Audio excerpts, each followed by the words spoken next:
740 in Old Money.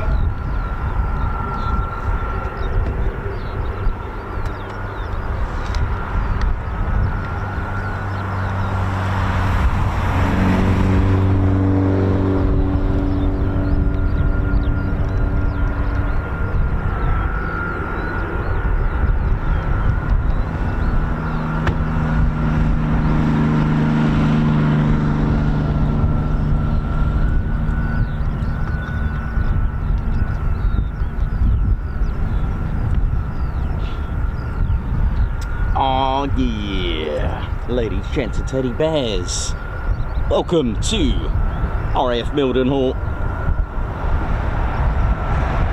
And you can hear the delightful heavies spooling. I think we're going to have quite a good day today. I think the sun is shining. The sun is shining brightly here at RAF Mildenhall, and it's Big Iron Thursday. Welcome.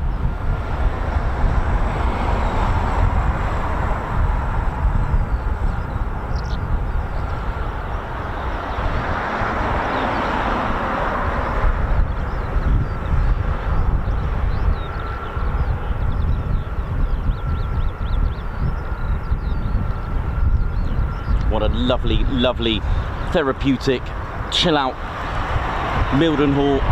Some people dub it as Childenhall. It is very relaxing here. A nice, calm atmosphere with big iron. And we've got a big iron getting ready to taxi very shortly. Welcome, my name's Nikos, your cameraman, historian and commentator. And of course, naturally, we're joined by our squadron leader, Ted Coningsby.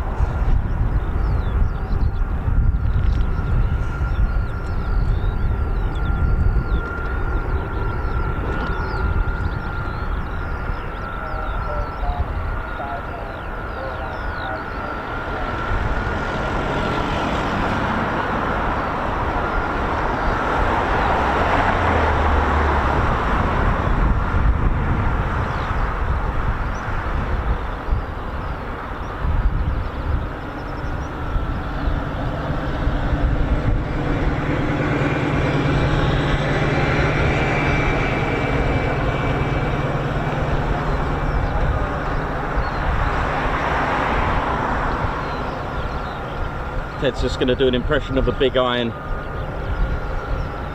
I love that.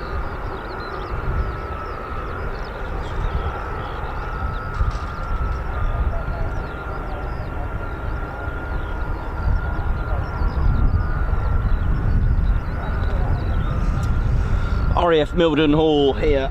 It's a United States Air Force in Europe base, USAF. Home of the 100th Air Refueling Wing, known as the Bloody 100th. Their lineage dating all the way back to the 100th Bomb Group.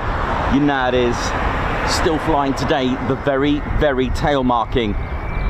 Oh wow, this sounds amazing. I'm getting... Listen to all of this.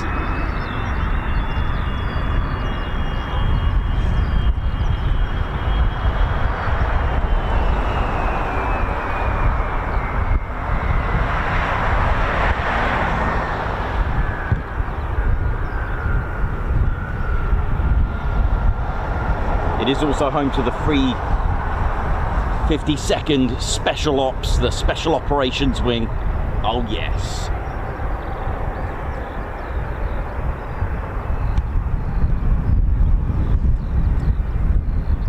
And also home to the 95th Reconnaissance Squadron and the 501st Combat Support Wing.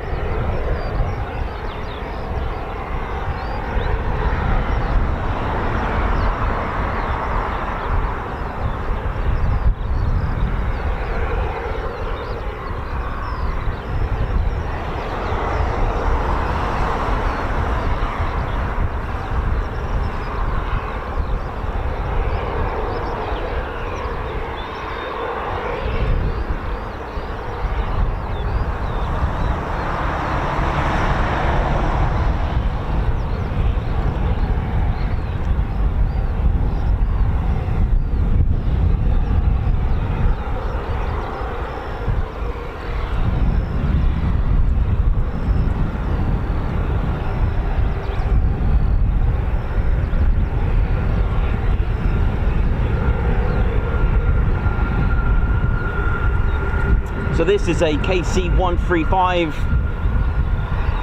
strato tanker.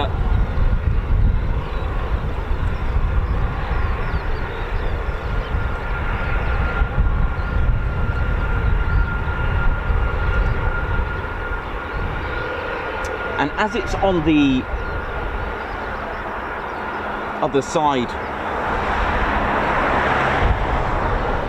sort of like the eastern part of the base, this means that it's not from, or not a Mildenhall based aircraft.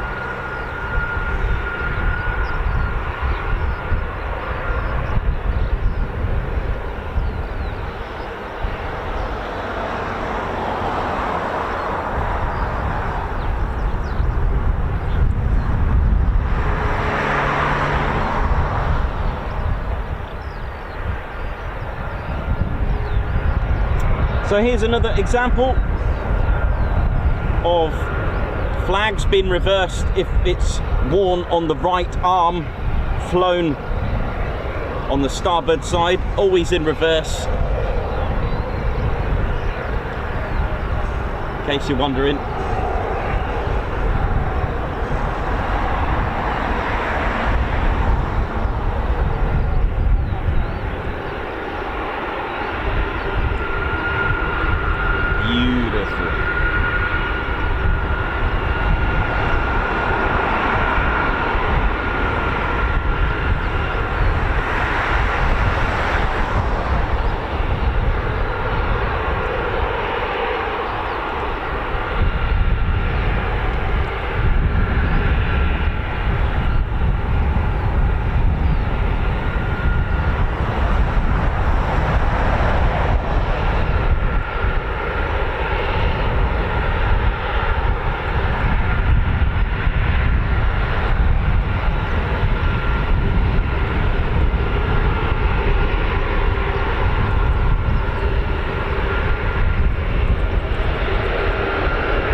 both boomstick and Drogan probe style refueling on this. Look at this, look at the pods at the end.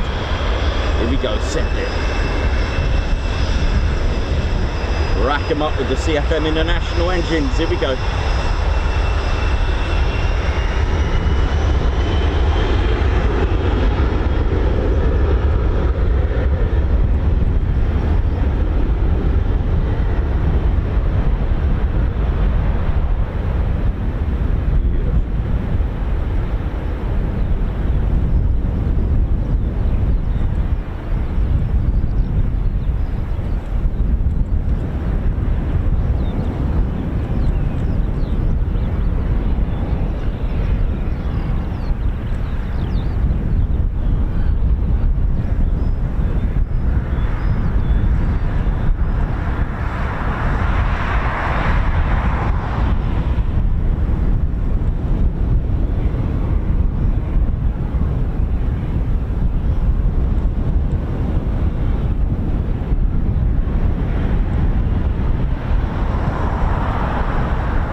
Lovely start to the morning here at Mildenhall.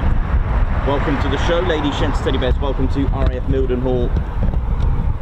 You just never know. This is a base. This is a place where you just never know what you're going to get. You can have a quiet day, you can have a busy day. Expect the unexpected with the already variety of aircraft that are here.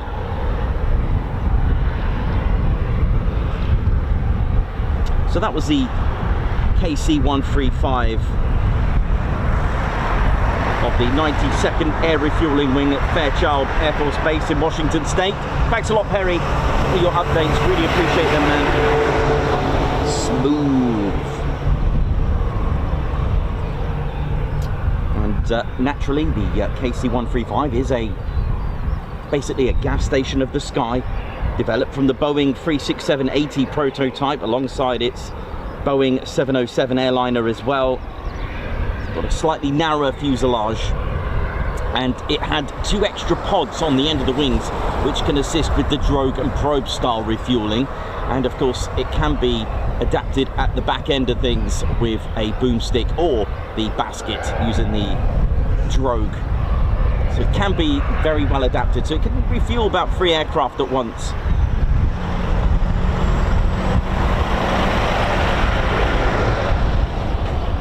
First ever flight of the KC-135, dating all the way back to the 31st of August 1956.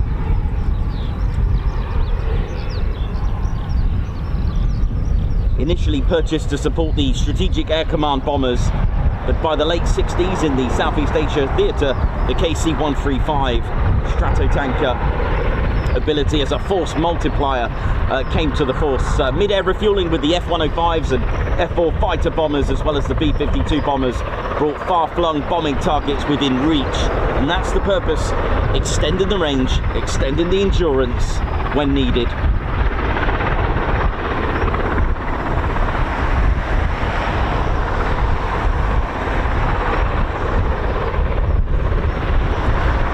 Powered by 4 CFM International F-108s. They're the CF100 turbofan engines. They produce just over a Typhoon one EJ200 engine, right? They're about 21,600 pounds of thrust each.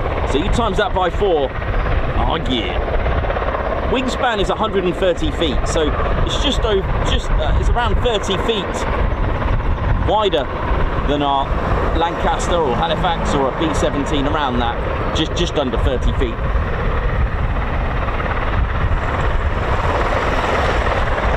Fuel capacity is 200,000 pounds.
just like Lakenheath and Feltwell and Fairford, this is a United States Air Force in Europe base, built in 1934 in October,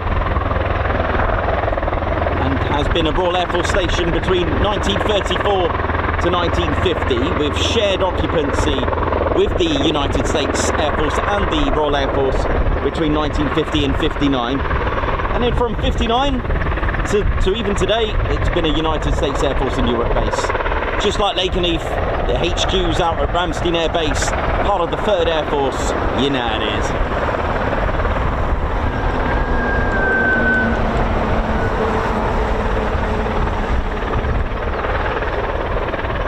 The runway here at Mildenhall, estimated at 9,213 feet. That's 2,808 metres.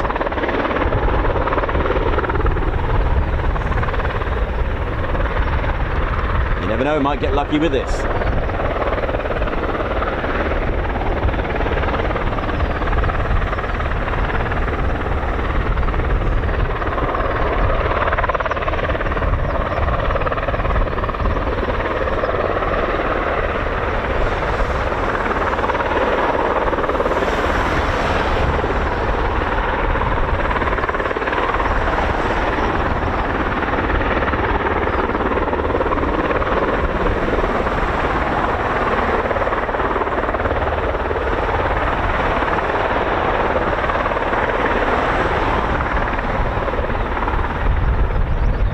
Of course, ladies, gents, teddy bears, don't forget to do your checklist, your pre-flight checklist.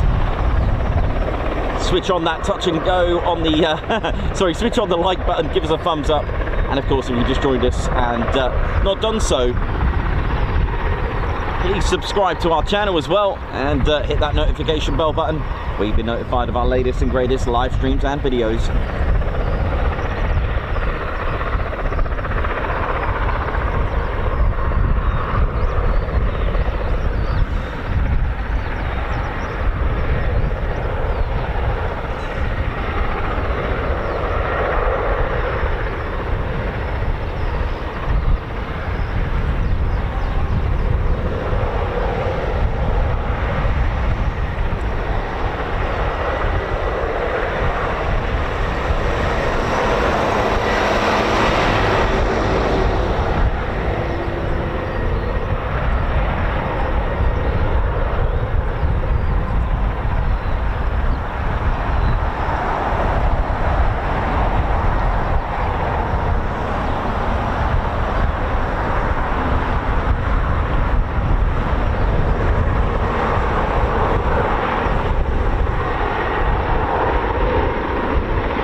Now, this CV-22 Osprey is part of the 352nd Special Operations Wing. Now, the flying component of that is the 752nd Special Operations Group. Now, under that, flown squadron-wise is the 67th Special Operations Squadron. Their mean, finest, meanest special type of breed to be in Special Ops.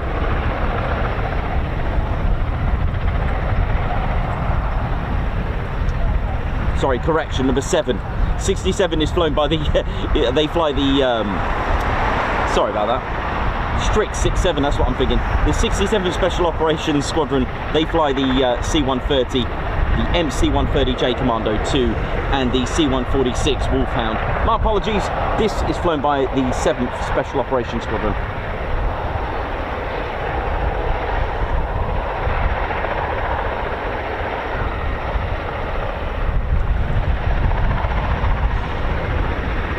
So yeah, just to reiterate that, the Air Force Special Operations Command, AFSOC, the 352nd Special Operations Wing, flown by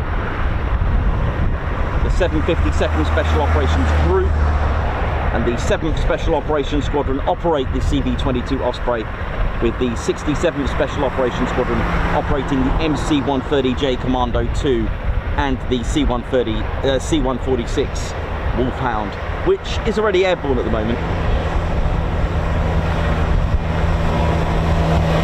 It's been a while.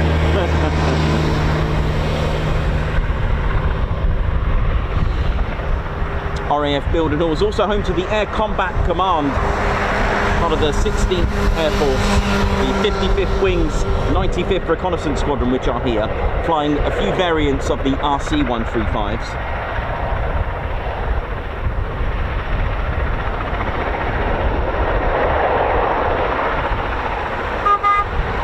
Oi, oi.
Hi, you alright?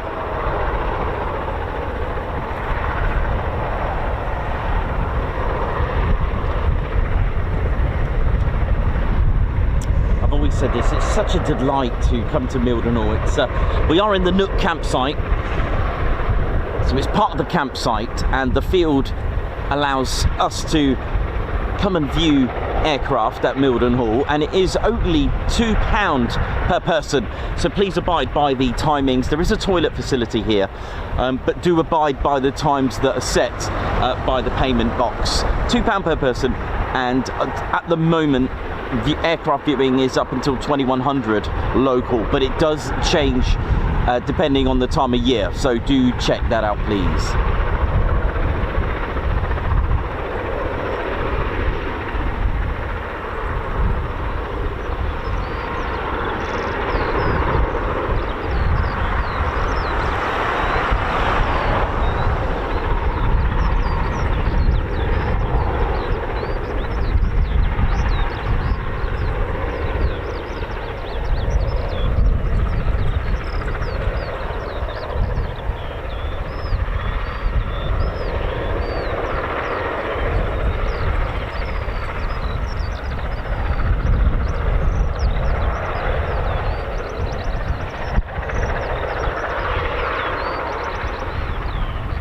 So this is potentially a ground run at the moment, a flexing. This is what we call flexing.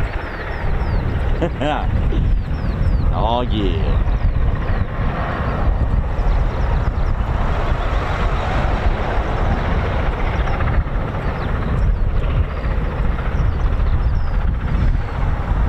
But we might get lucky, it may go out. At the moment it looks a bit like flexing at the minute.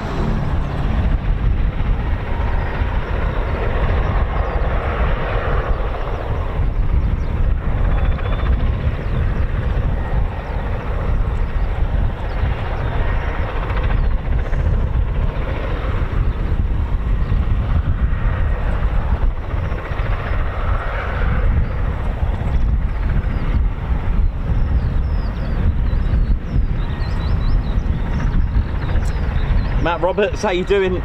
Who's watching from a very wet Wales. CPR 1234, oi to you. Harold Stukler, how you doing? Hope you're good. Roger Payne, Nick Knox, Alan Burden, oi to all of you. Captain A, Margot, Davey, hope we're all good. Argan, very good morning to the Spanner Flight crew, how you doing? Keeping the chat room sweet and neat. Andrew C. Yeah, we are mindful that there is a very emotional front coming at some point later in the afternoon, so we will try and finish up before then. Reagan Doyle, how you doing? Oi oi Charlie. Oi oi John Portman, how you doing?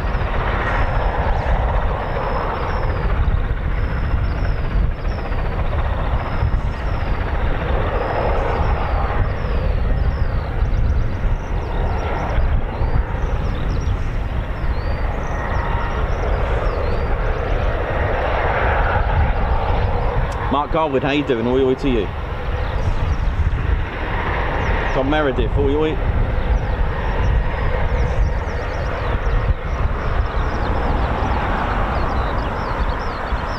Hope you're all enjoying this chilled out day at Mildenhall. It is lovely to come here. So yeah, this is so the CV-22 Osprey is flexing and it's just completed a ground run.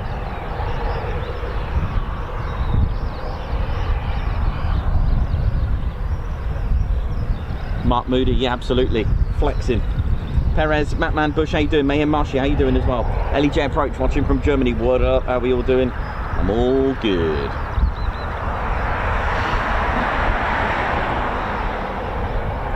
So don't forget to download your Brize Bingo Mildenhall edition.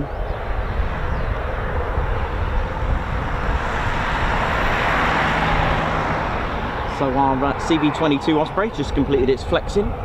And it's a tilt rotor transport and cargo aircraft, so it can get you out of trouble. This really operates in hostile, undesirable, non-posh locations, from troop extraction, Cassavac, all that kind of stuff.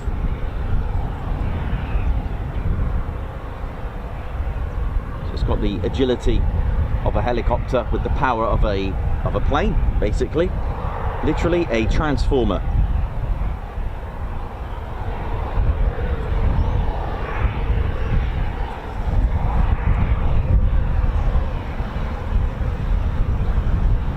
So from the US Marine Corps to the United States Air Force. Oi, oi! Love it. Love it, love it. Love Mildenhall. Love all the crew. Thank you very much, all of you. Even the US Navy as well, from US Navy, Marine Corps.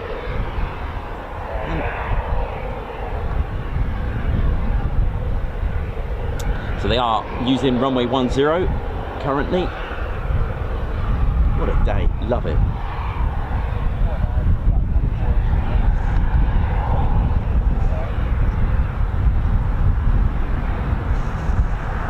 Looks like we may get another departure very shortly. I think it's reach, is it 249, I think it was.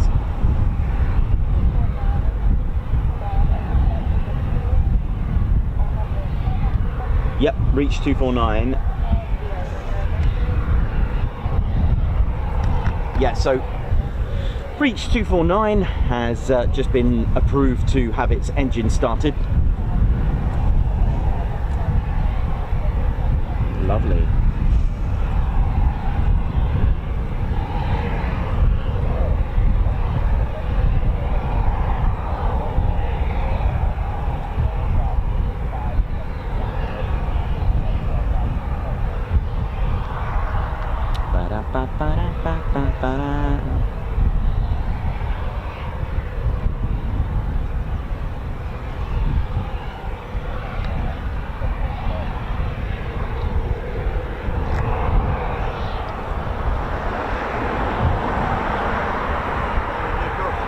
You alright, buddy?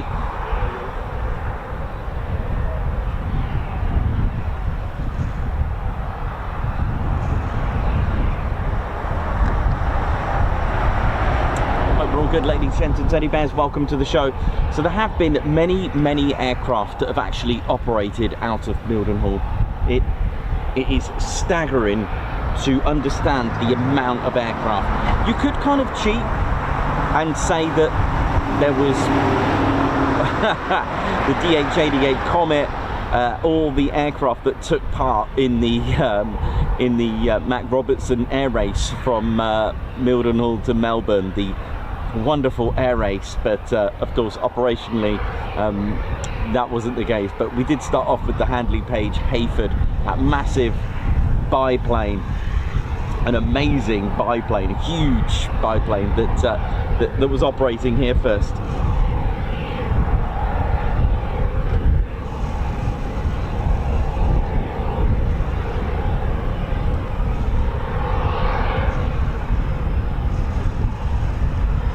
I mean, wouldn't that be cool? Like I've always said, if we had this, the Mac Robertson race, wouldn't that be just amazing? It was the Royal Aero Club's prestigious race that took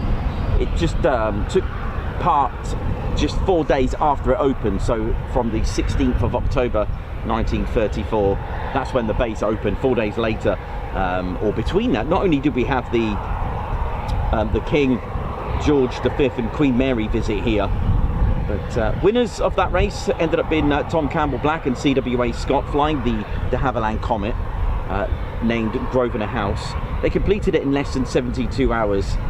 Amazing. But it was 99B Squadron that took to the reins of operating the first aircraft, and they're still operational today. 99 Squadron. They're actually based at RAF Brize Norton, operating the C-17 Globemaster, which is what we've got just in the background there. But from Handley Page Hayfords to the twin-engine Vickers Wellington, to the Short Stirling, to the Halifax, to the Avro Lancaster, along with the short spell of the Avro Lincoln, which was the successor, or at least a modified version of the Lancaster, to take part in the Tiger Force, which of course didn't go ahead.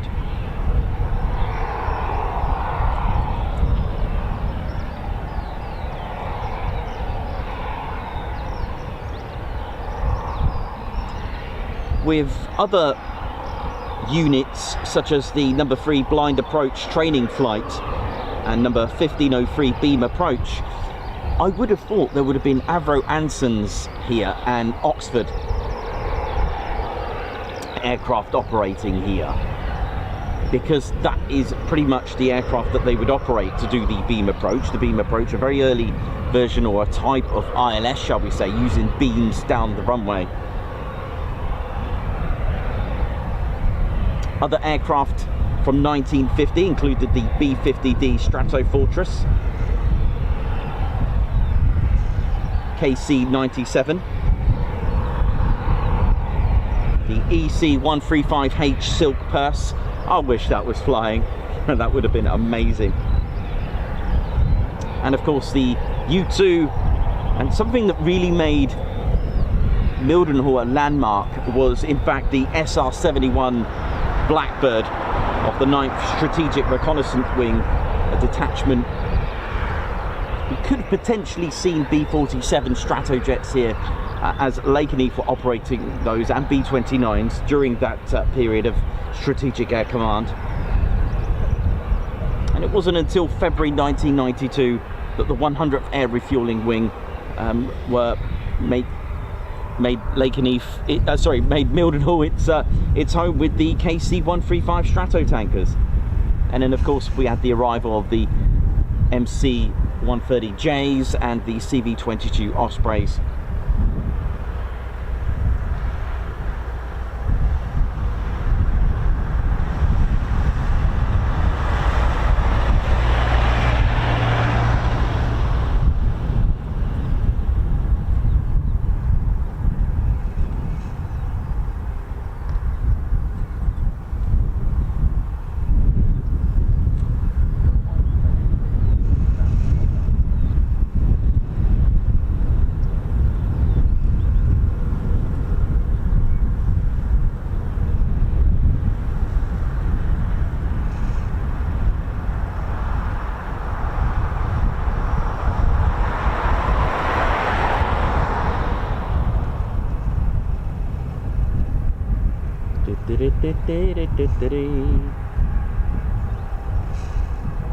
So I'll have to get a model SR-71 Blackbird here. It is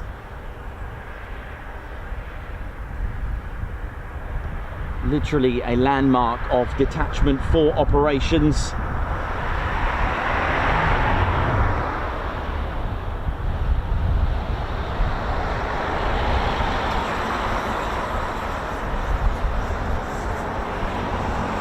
Operations of the SR-71 were from April 76 to 1990. Prior to Detachment 4 being established, each sortie was carefully, as you can imagine, from being a reconnaissance wing and the nature of the aircraft.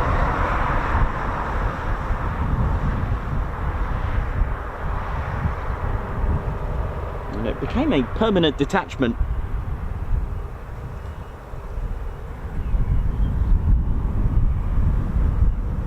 Amazing, isn't it?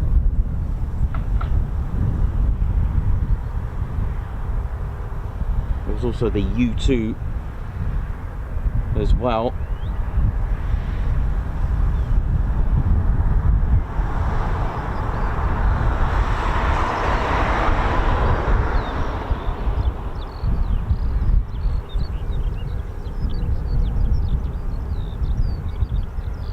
Andrew Farley, Margot, Davey, Mark Dudley, Andrew Farley, how you doing? Malcolm James, all right there, Elsie, how we doing? So we do have another startup.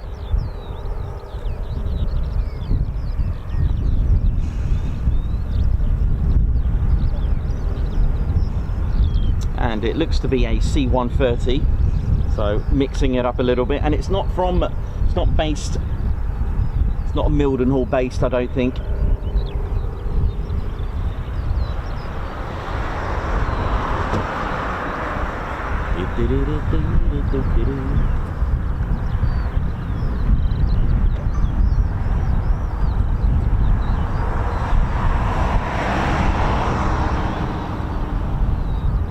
Aspen, how you doing? Hope you're good, man. What up?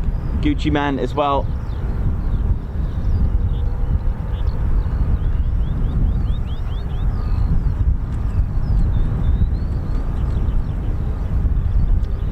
Now, two of the squadrons that I know very well moved from here to RAF Lakenheath, which we'll talk about tomorrow. 149 and 199 squadrons operating the short Stirling bomber.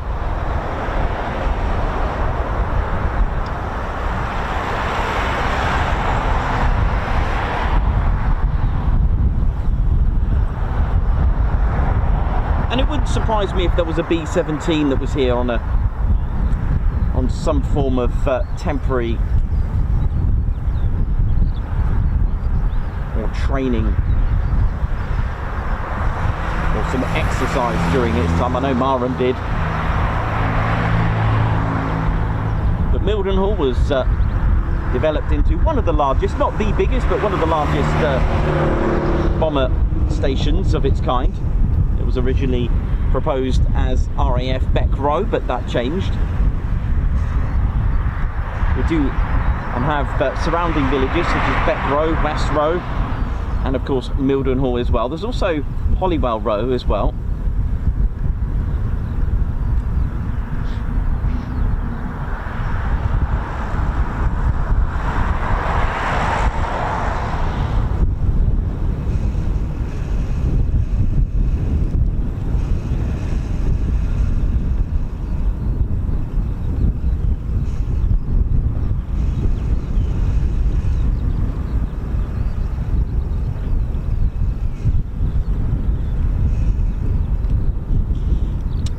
See if I can get this, but it was right in the sun, so I don't know if this is going to work.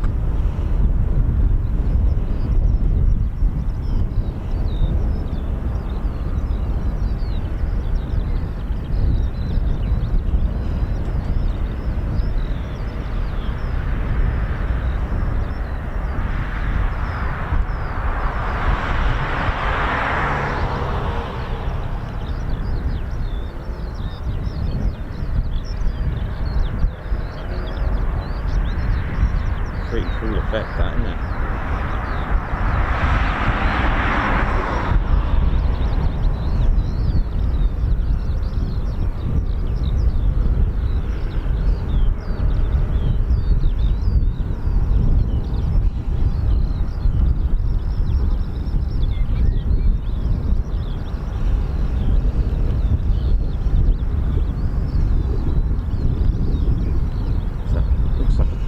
It's the Boeing 747 now.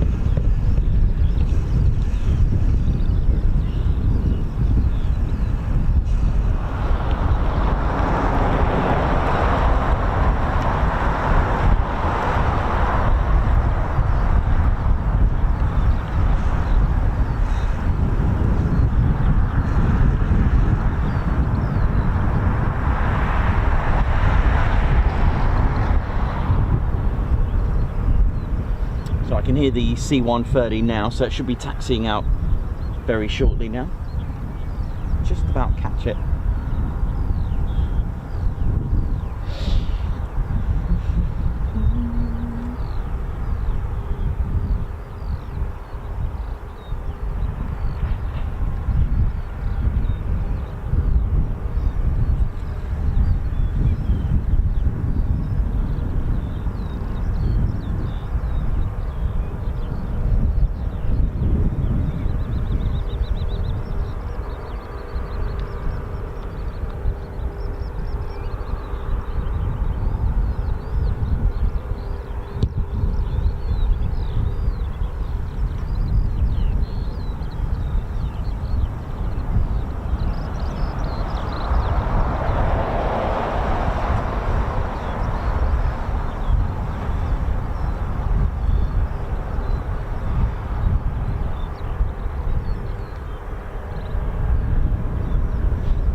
And you're tuned into the Ted Coningsby channel. We're live here at RAF Mildenhall. How we doing? Hope we're good. It is a little bit breezy again as normal. Don't know when it will stop being windy, but that's the way it is.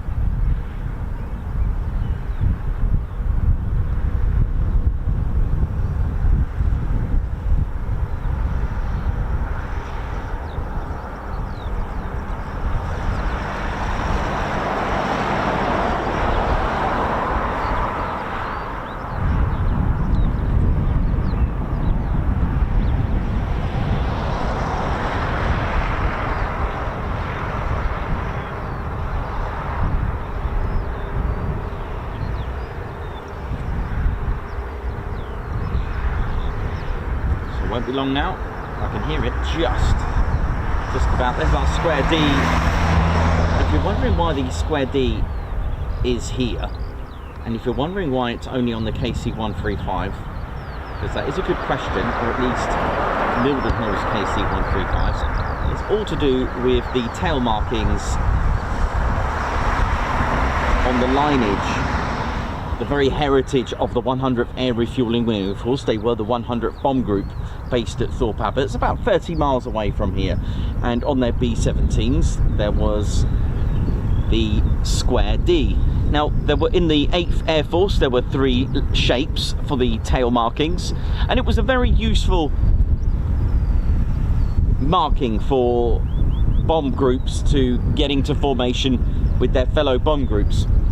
So, the triangle was part of the 1st Air Division, and the circle, mainly on the B-24 Liberators, that's the 2nd Air Division, and the square was the 3rd Air Division. So this tells you that Mildenhall's 100th Bomb Group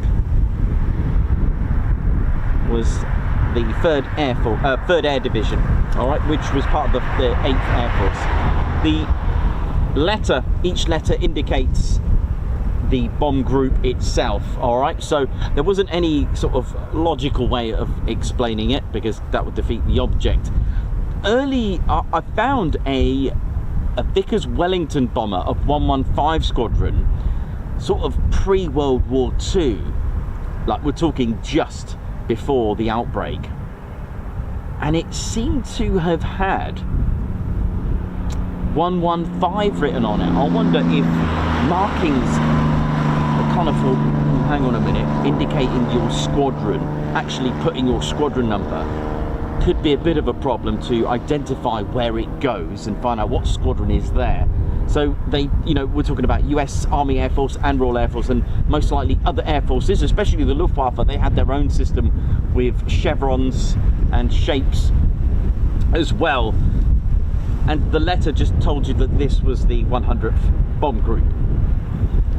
So because the lineage of the 100th Bomb Group goes all the way to the 100th Air Refueling Wing, this is why it's only on the KC-135s, because that is the wing that operates the KC-135s. There is only the one squadron. There were 4 squadrons with the 100th Bomb Group, and the squadron that survives today is the 351st Air Refueling Squadron, which of course was once the 351st Bombardment Squadron.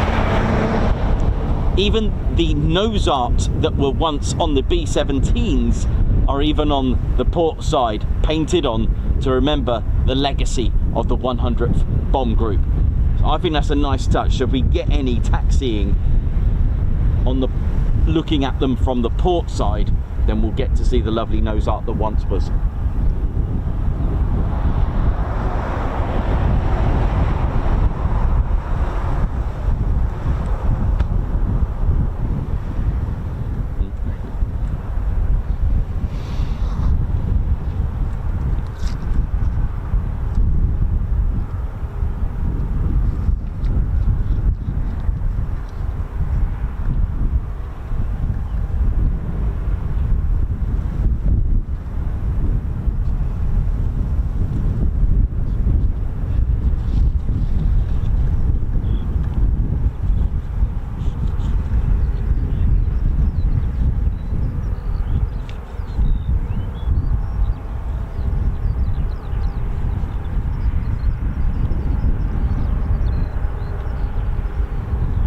So a big shout out to everyone, all trades, all roles at Mildenhall.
Started up.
So, we have another show for you tomorrow at RAF Lakenheath.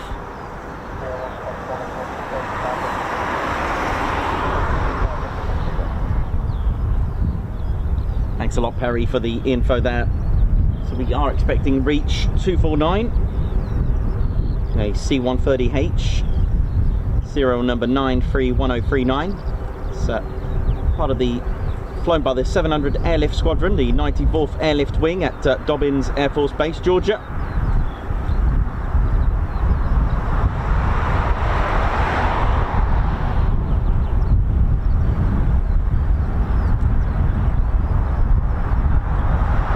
Came in with the C-130 that had the square A on the tail from the other time we were here.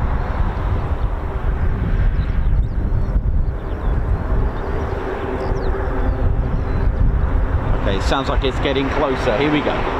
So look out for the H variant, unless it's been upgraded, of course. It should have a 4-prop system rather than the 6.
The wingspan of the C-130 is just 2 foot wider than the KC-135. You wouldn't think that, would you?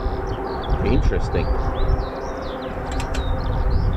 Powered by 4 Allison T56 A15 turboprop engines, and they produce a healthy 4,590 shaft horsepower each. And if they are the 4-bladed, which they usually are on a H, they are the Hamilton standard 54H60 constant speed, fully feathering, reversible propellers as well. Max speed at 370 miles per hour at 20,000 feet. Got a nice range of 2,050 nautical miles. That's 2,360 miles. Or if you're in new money, 3,800 kilometers. Got a nice service ceiling at around 33,000 feet. That's 10,000 meters, empty.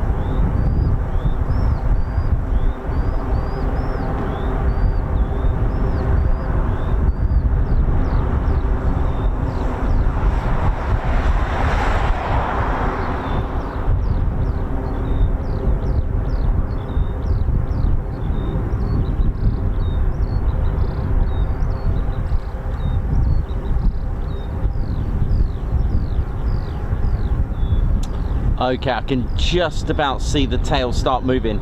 Goodness me, that's quite far away. Did not expect that. I just saw a tiny tip of a tail. It's gone out of sight now, otherwise I'd turn around and show you. But it is on its way.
such a chilled out base and place where you can just relax on a nice sunny day, just bring some chairs and just chill out and just expect the unexpected here at Mildenhall. You can get some very, very exotic surprises, very exotic.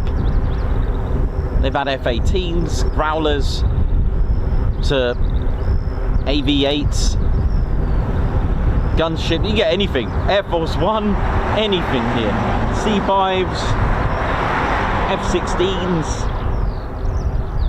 anything. You just never know with this place. Even a Catalina, yep, the PBY Catalina was here.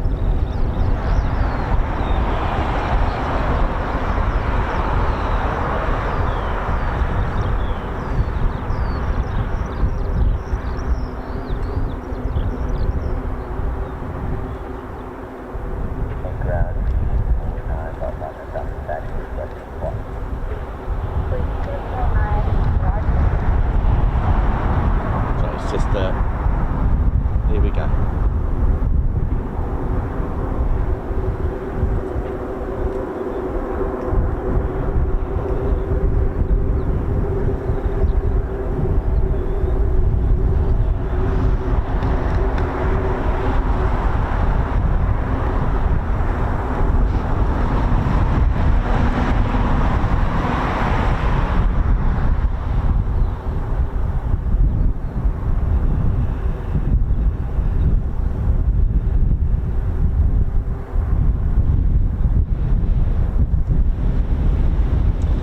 Yeah, even red arrows as well, which I've had here before.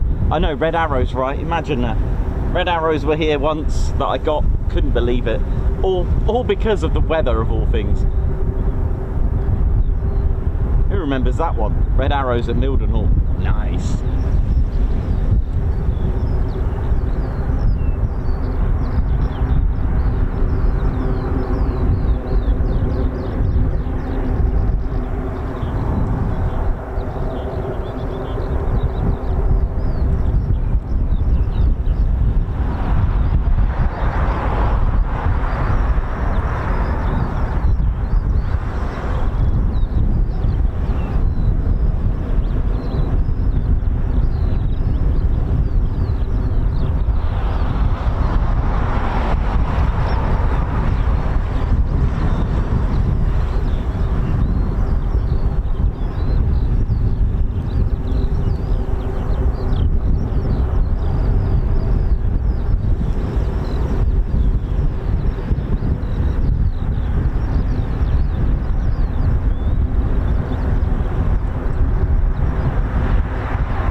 Oh, we'll be here very shortly, I'm sure.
Happy birthday to Keith Cornell, celebrating 66 birthdays today. Oi, oi.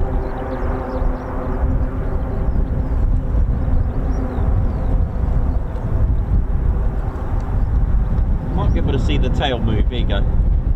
You see that there? Just about see it in the distance. Look.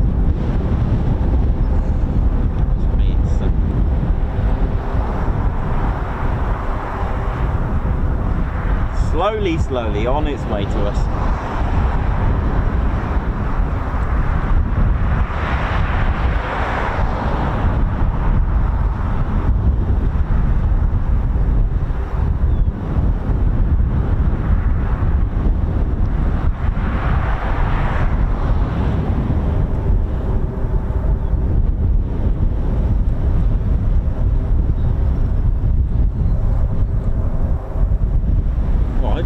C-17 as well, that'd be nice, wouldn't it?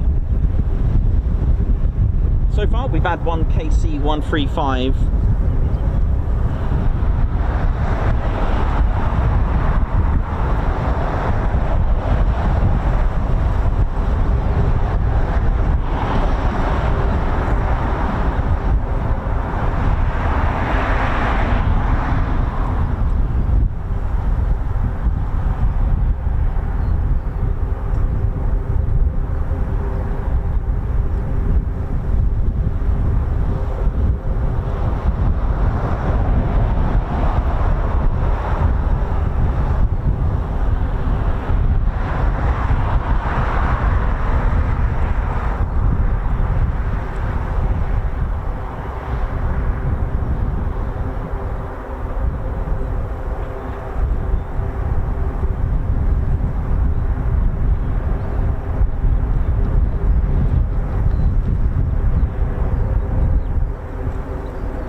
Welcome to the Ted Coningsby channel. We're live here at RAF Mildenhall, and we do have a C-130H taxiing out. Should be with us. I said this a while ago, but it's getting closer. It's getting closer.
upgraded engines.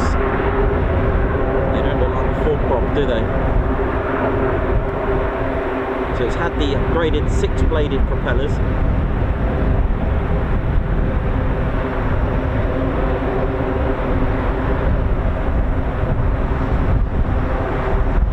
So it was a H.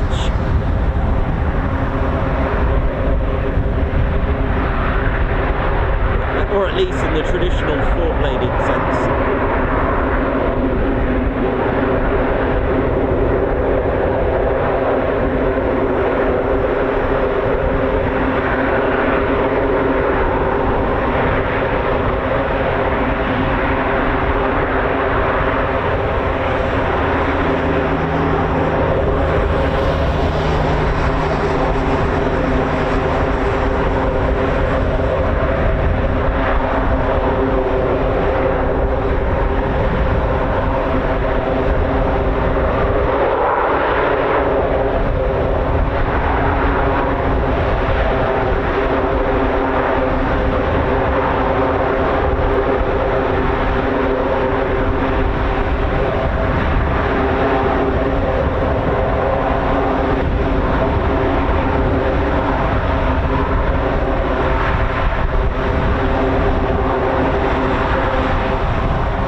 low, isn't it? Look at this.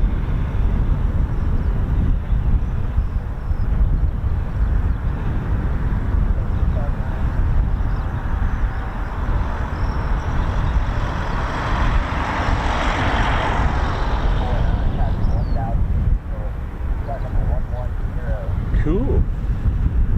Well, let's see what else we're going to get. How we're doing, ladies, gents, teddy bears? Hope we're all good. And once again, it's windy conditions as normal. It's becoming a bit of a fashion at the moment here in the UK.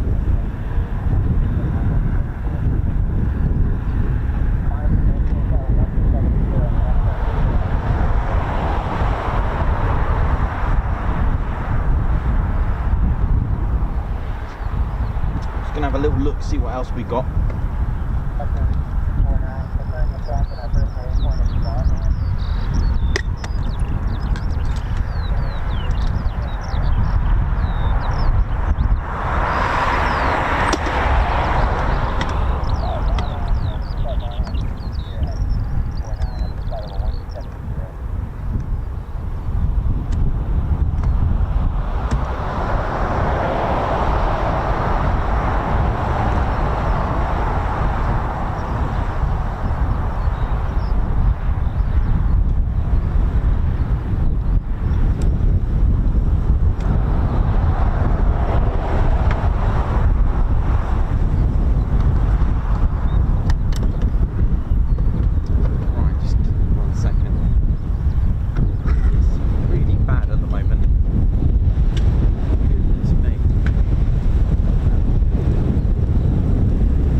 How we doing, ladies, gents, teddy bears? Welcome to RAF Mildenhall.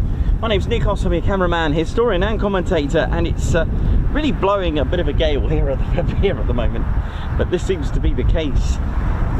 And let's see what else we're going to get. It seems to be a bit quiet as well at Lakenheath as well.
You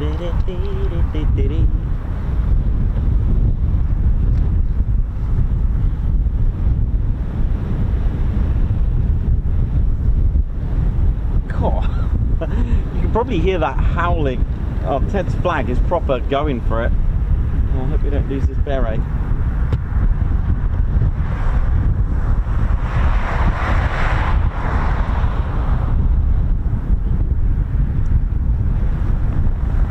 Ted, hang in there, mate. Really bad, isn't it, Ted? See how windy it is. Look at that. And it's quite a thicker material, this one, this flag. Joshua Brown, but good morning, TCS family and Nikos and oi oi Ted. Oi oi. Thank you very much, Joshua Brown, for your 9-month service with the squadron. Thank you very much. Babsar, high five, Babs. Thank you for gifting a Ted Coningsby membership. Guards March. Ted, I'm really worried about your beret, mate. It's gonna have to come off. Hang on, sorry about this. It's definitely not safe for a beret today, and it is sort of blowing in the base, so we wouldn't want that. So Ted, no beret day today for you, mate.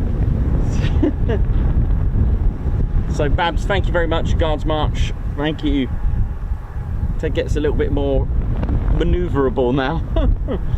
Margot, thank you very much for the super sticker. Guards March. Mark Garwood, thank you very much. Here is the car park fee. Awesome channel. Thank you very much, Mark Garwood. Thanks for the super chat. Craig Kane, high five. Thank you for joining the Ted Coningsby Squadron. Guards March. Sharon Chapman, high five. Thank you for gifting a Ted Coningsby membership. Guards March. Malcolm James as well. High five, Guards March. Thank you for gifting a Ted Coningsby membership. And Keith Gregory, thank you for being with us for 21 months. Oi oi Nikos, can you wish my granddaughter good luck next week for maths exam and her presentation on Monday at college? Keep up the good work. Thanks a lot, Keith Gregory, and thanks a lot, and best wishes to your granddaughter with the exam. Off you go, Ted, quickly while you can, mate. It's really blowing a gale up here.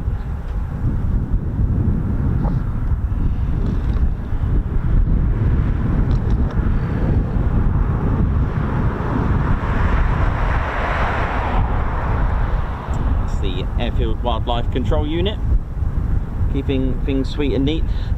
They also have their own wing safety as well that you'll see. It's usually, not always the case, usually a white truck, but sometimes a darker one, but usually you'll see the white one. I do get them mixed up with Lake and Even here, but it'll either be white or a sort of like a really dark metallic blue safety, wing safety, which does a few checks as well that you'll see.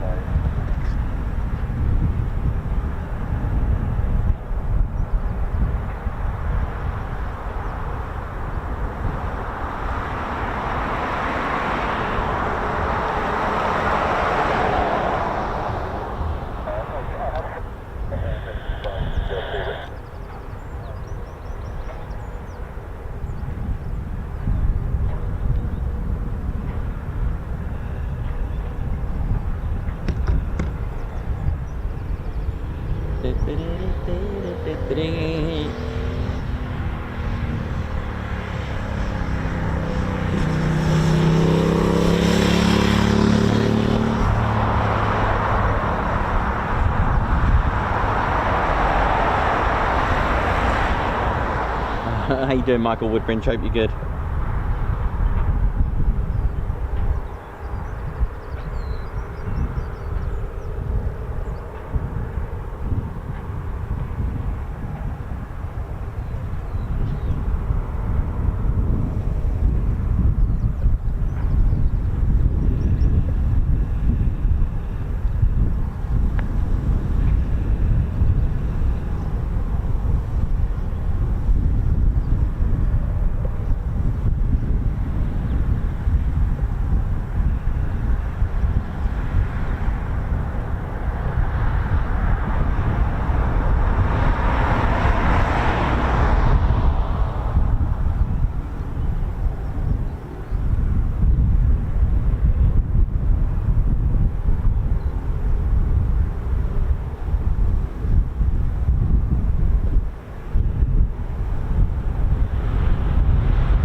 Hope we're all good, ladies, gents, teddy bears. Welcome to the show. And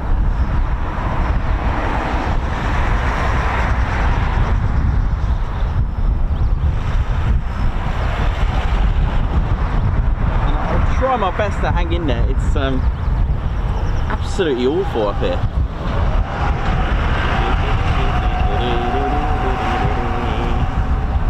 If I can turn this round by getting blown off here. I'll do my best. How we're doing? Oh my word, it is extreme out here. It really is awful, but we'll do our best. I'm all right, thank you. I've got some. Thank you, man. Thank you. Oh, I love it, love it. Wherever I go, I always take the tea with you. But oh, that should be all right like that, isn't it? Look, you can see the look at that field over there. Look at it all moving. Look how bad it is. It's pretty spectacular, the wind. But hope we're all good, ladies, gents, teddy bears. Hope you can hear me. And my name's Nikos, I'm your cameraman and commentator, and Ted is definitely not having his beret on today. But the history, I'll keep it sweet and neat, because it really is so off-putting to try and hang in there and then to talk to you about history. But yeah, it's remarkable here. It really is, and it dates back to the. Oh, there's rodders for those that need that in your bingo if you're playing it.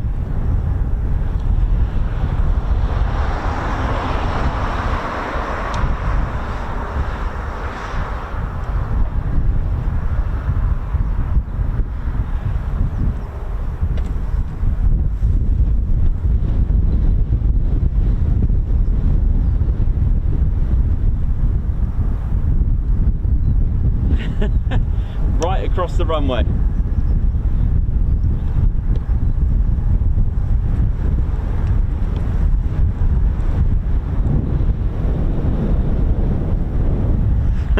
That was a good little catch, wasn't it? That was pretty cool.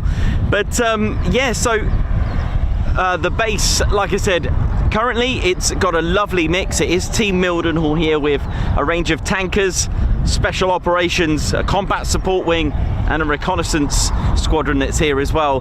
But the history, as far as planning is concerned, goes into the late sort of 1929, and during that time the RAF and the Air Ministry, they developed the idea to site the RAF bomber base here at Mildenhall in order to meet the sort of the continental threat that was going on. And the government purchased the land in 1929, and its original name was going to be RAF Beck Row, which is a village West Road that way. Beck Row, am I right going that way?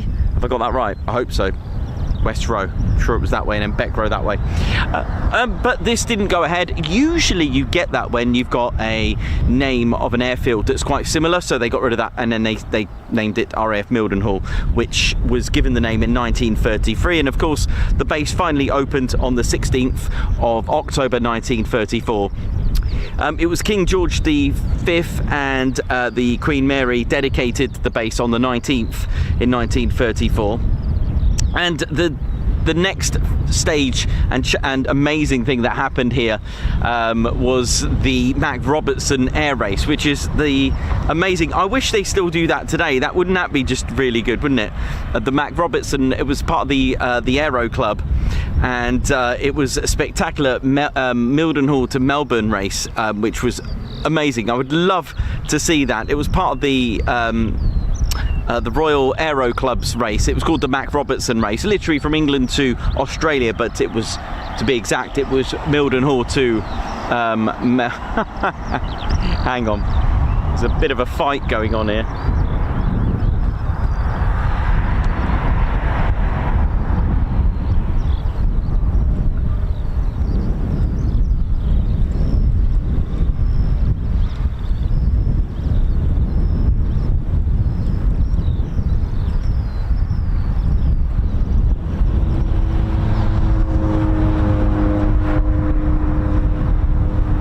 Referee there.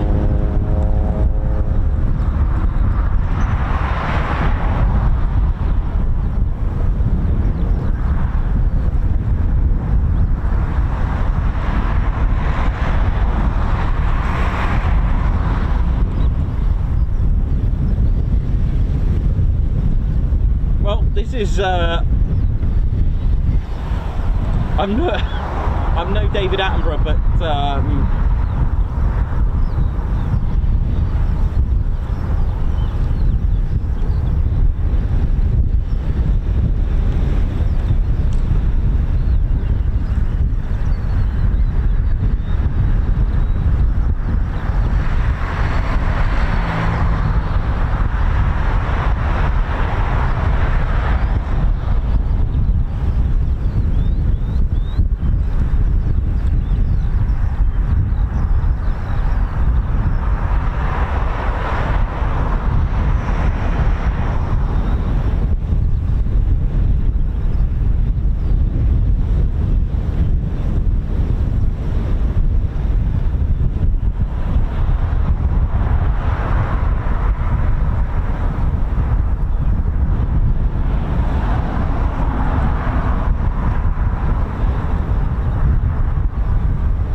there we go. A bit of something a little bit different, right? Wow.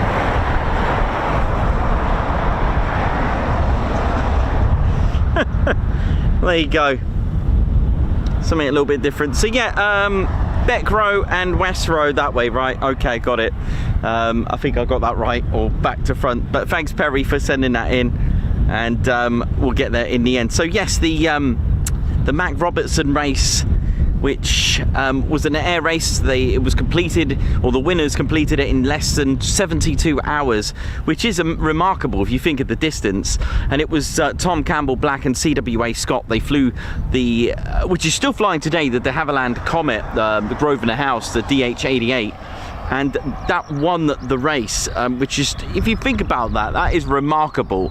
And it's still flying today. It's part of the Shuttleworth collection, and you can see that today at Shuttleworth, which is, like I said, it really is pretty awesome, isn't it, when you've got that type of aircraft flying just under 72 hours. But of course it did do a stop, but the date for that, like I said, was the 20th of October 1934. 70 hours, 54 minutes, I think it was, and they won a prize of £10,000 in 1934's money. The first operational unit was 99 Squadron, 99 Madras Presidency Bomber Squadron. They arrived here with their Hayford night bombers. So you'll have to have a look at that. I haven't got a picture for you to have a look at the moment, but the squadron re-equipped eventually with the Wellington bombers, which I do have here. Let's have a look at the second aircraft that operated in a military sense, which had a good reputation with the Royal Air Force and Coastal Command as well. The Vickers Wellington bomber served throughout the war. You can hear the engines running. Listen to these. Lots of different variants, 16 different variants with different engines. There was the Bristol Hercules engines as well. I think a Mark II may have had the Rolls-Royce, I'm sure they had a Rolls-Royce engine on one of the earlier Marks, but they made over 11,400 of these. It was an award-winning, a record-breaking assembly. It beat a world record for assembling it at Broughton in Flintshire.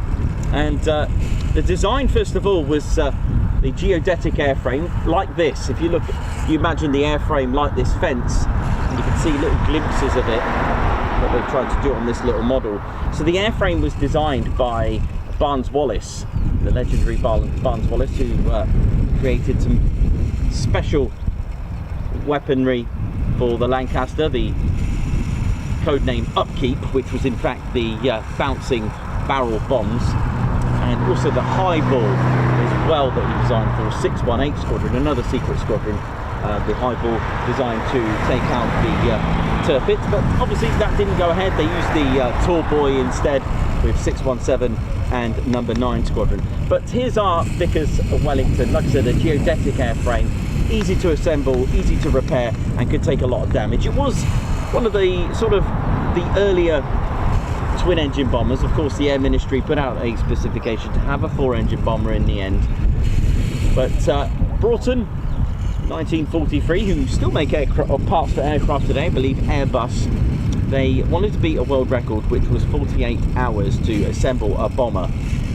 The crew, the men and women, worked for 23 hours, 50 minutes to assemble one of these, and they flew it the next day, so beating a world record. So the Vickers Wellington bomber, ladies, gents, teddy bears, had a good reputation, you know, but of course it was superseded by 4-engine bombers in the end. But there we go. Nevertheless, this was our, apart from the Hayford, this then was our second operational bomber in 1938, and they were operating this. The next squadron, the second operational squadron, listen to those engines, man. They activated here at Mildenhall on the 16th of September 1935. It came from the B flight of 99 Squadron, and from there formed 38 Squadron. They too started with the Hayford bombers, but eventually started to change aircraft as well, such as the Wellington bomber that we've got here. So pretty cool, isn't it? Look at these. So towards the end of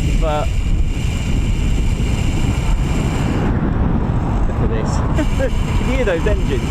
38 Squadron began to replace their Hayford bombers with the Fairey Hendon night bomber, another bomber that I need to get. The first one arrived at Mildenhall on November the 20th, 1936. We're moving on closer to the war. So we've had Hendons, Wellingtons, Hayfords so far. And 149 Squadron, East India Squadron, they brought Wellington bombers with them as well. And 149 Squadron formed part of number 99 Squadron and was one of several units that operated out of Mildenhall. The bomber squadron's motto was Fortis Nocte, strong by night, and it operated from the station during the war. And 149 eventually moved to RAF Lakenheath, as we will tell you tomorrow. Now, of course, the 3rd of September 1939, just 3 days after Germany's invasion of Poland, Britain and France declared war. And 6 hours after the official declaration of war, it was 3 of these. Oh yes, 6 hours after that, 3 of these Wellington bombers from 149 Squadron took off to bomb battleships in Kiel Canal. The Kiel Canal was the stretch of waterway that links the North Sea with the Baltics. Hoping we got more aircraft coming out. Also, Mildenhall was set for the movie scenes, The Lion Has Wings and Target for Tonight. Propaganda films. They did change the name, they didn't call it Mildenhall. I can't remember what they called it, like Middlewell or something like that. But there we go. And on the 18th of January 1940, 149 Squadron conducted its first night bombing mission. Previously, of course, it was daylight bombing, but they did switch predominantly to nighttime operations.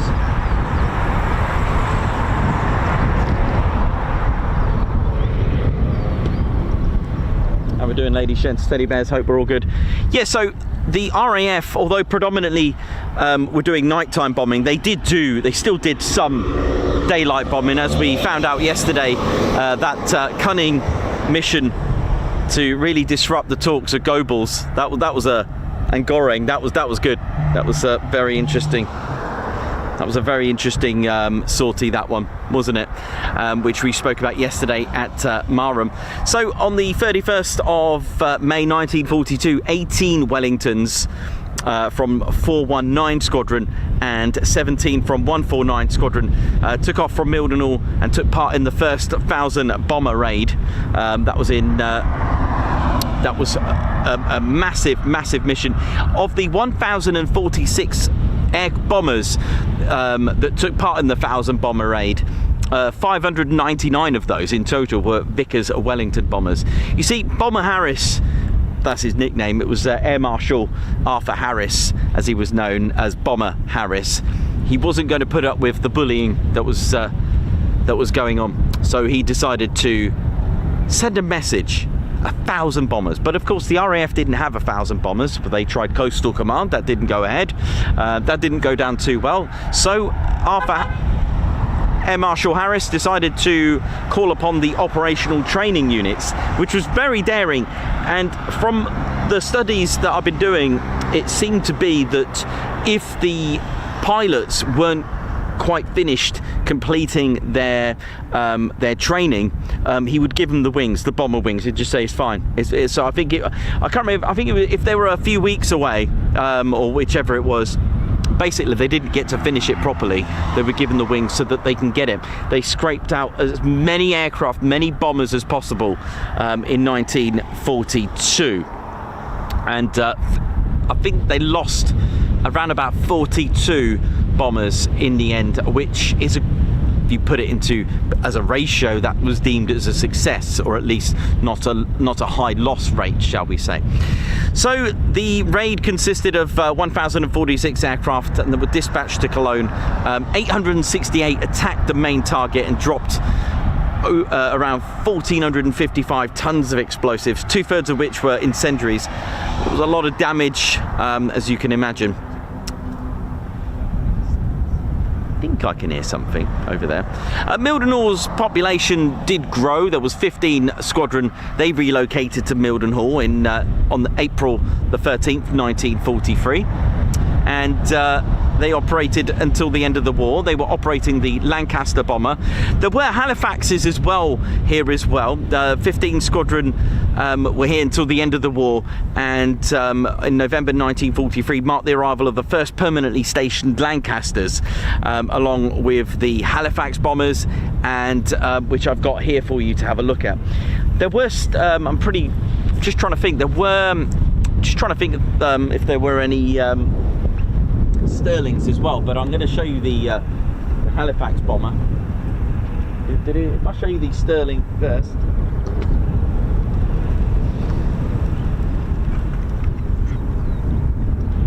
Is our short Sterling bomber. You can hear my engine, you can see how windy it is, our good old engines there. So I've always spoken about the short Sterling bomber, and the squadrons 149 that were here and 199, they were eventually active at Lakenheath, and this was second choice, or shall we say, for a 4-engine bomber. The Air Ministry put out it was B-12-36. okay, that's an Air Ministry specification, and if you look at specifications, they give you all the details and requirements set out to create a bomber. Before the short Sterling, which was designated as S-29, the short Sunderland was active, and although it wasn't really, you know, a very agile aircraft, it was a huge aircraft. It had about 112 foot, or 120, was it 122 foot? Could have been 122 foot, you know. No, I'm going to go with 112, final answer. It looked like the Sterling. It had this sort of angled back bottom of the fuselage to stop the sea spray. And it was actually the Supermarine 317 that was going to be the main choice for our 4-engine bomber. You see, 2 engines weren't enough. That's going to bug me. Let me just check. Let me just check the short Sterling bomber's wingspan. Sorry, the short Sunderland. God, they're really loud, aren't they? You can see how... I'm just going to double check the wingspan of the Sunderland, which was designated. They saw the Air Ministry specification, which was designated as B-12-36. Now, there was a B and a P. P meant for a medium-sized bomber, and B was a heavy bomber. And the Air Ministry actually wrote, they did actually write not exceeding 100 foot, and it wasn't because of the hangars, because we had, this was the myth that is once resonated and linked with the short Sterling, that it had these stubby wings because of the hangars width. It's not true, because the Lancaster and Halifax had in excess of 102 to 104 foot wingspan on those, and the B-17s, and they fit quite happily. But nevertheless, the Short brothers did have an idea, but the winning model was actually the Supermarine 317. So we were going to have a Supermarine bomber. I can't remember what they were going to call it, but it was called a 317. And in 1937, this was going to be our main bomber. But sadly, the factory with the prototypes was bombed in a raid, and the prototypes were destroyed. The main man, R.J. Mitchell, sadly passed away, who was basically the godfather of the designs and of Supermarine.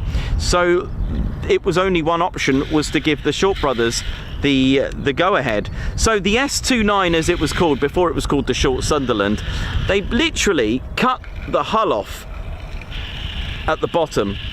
All right, so it's quite similar if you look at it. They did make the wingspan at 99 feet. This was huge.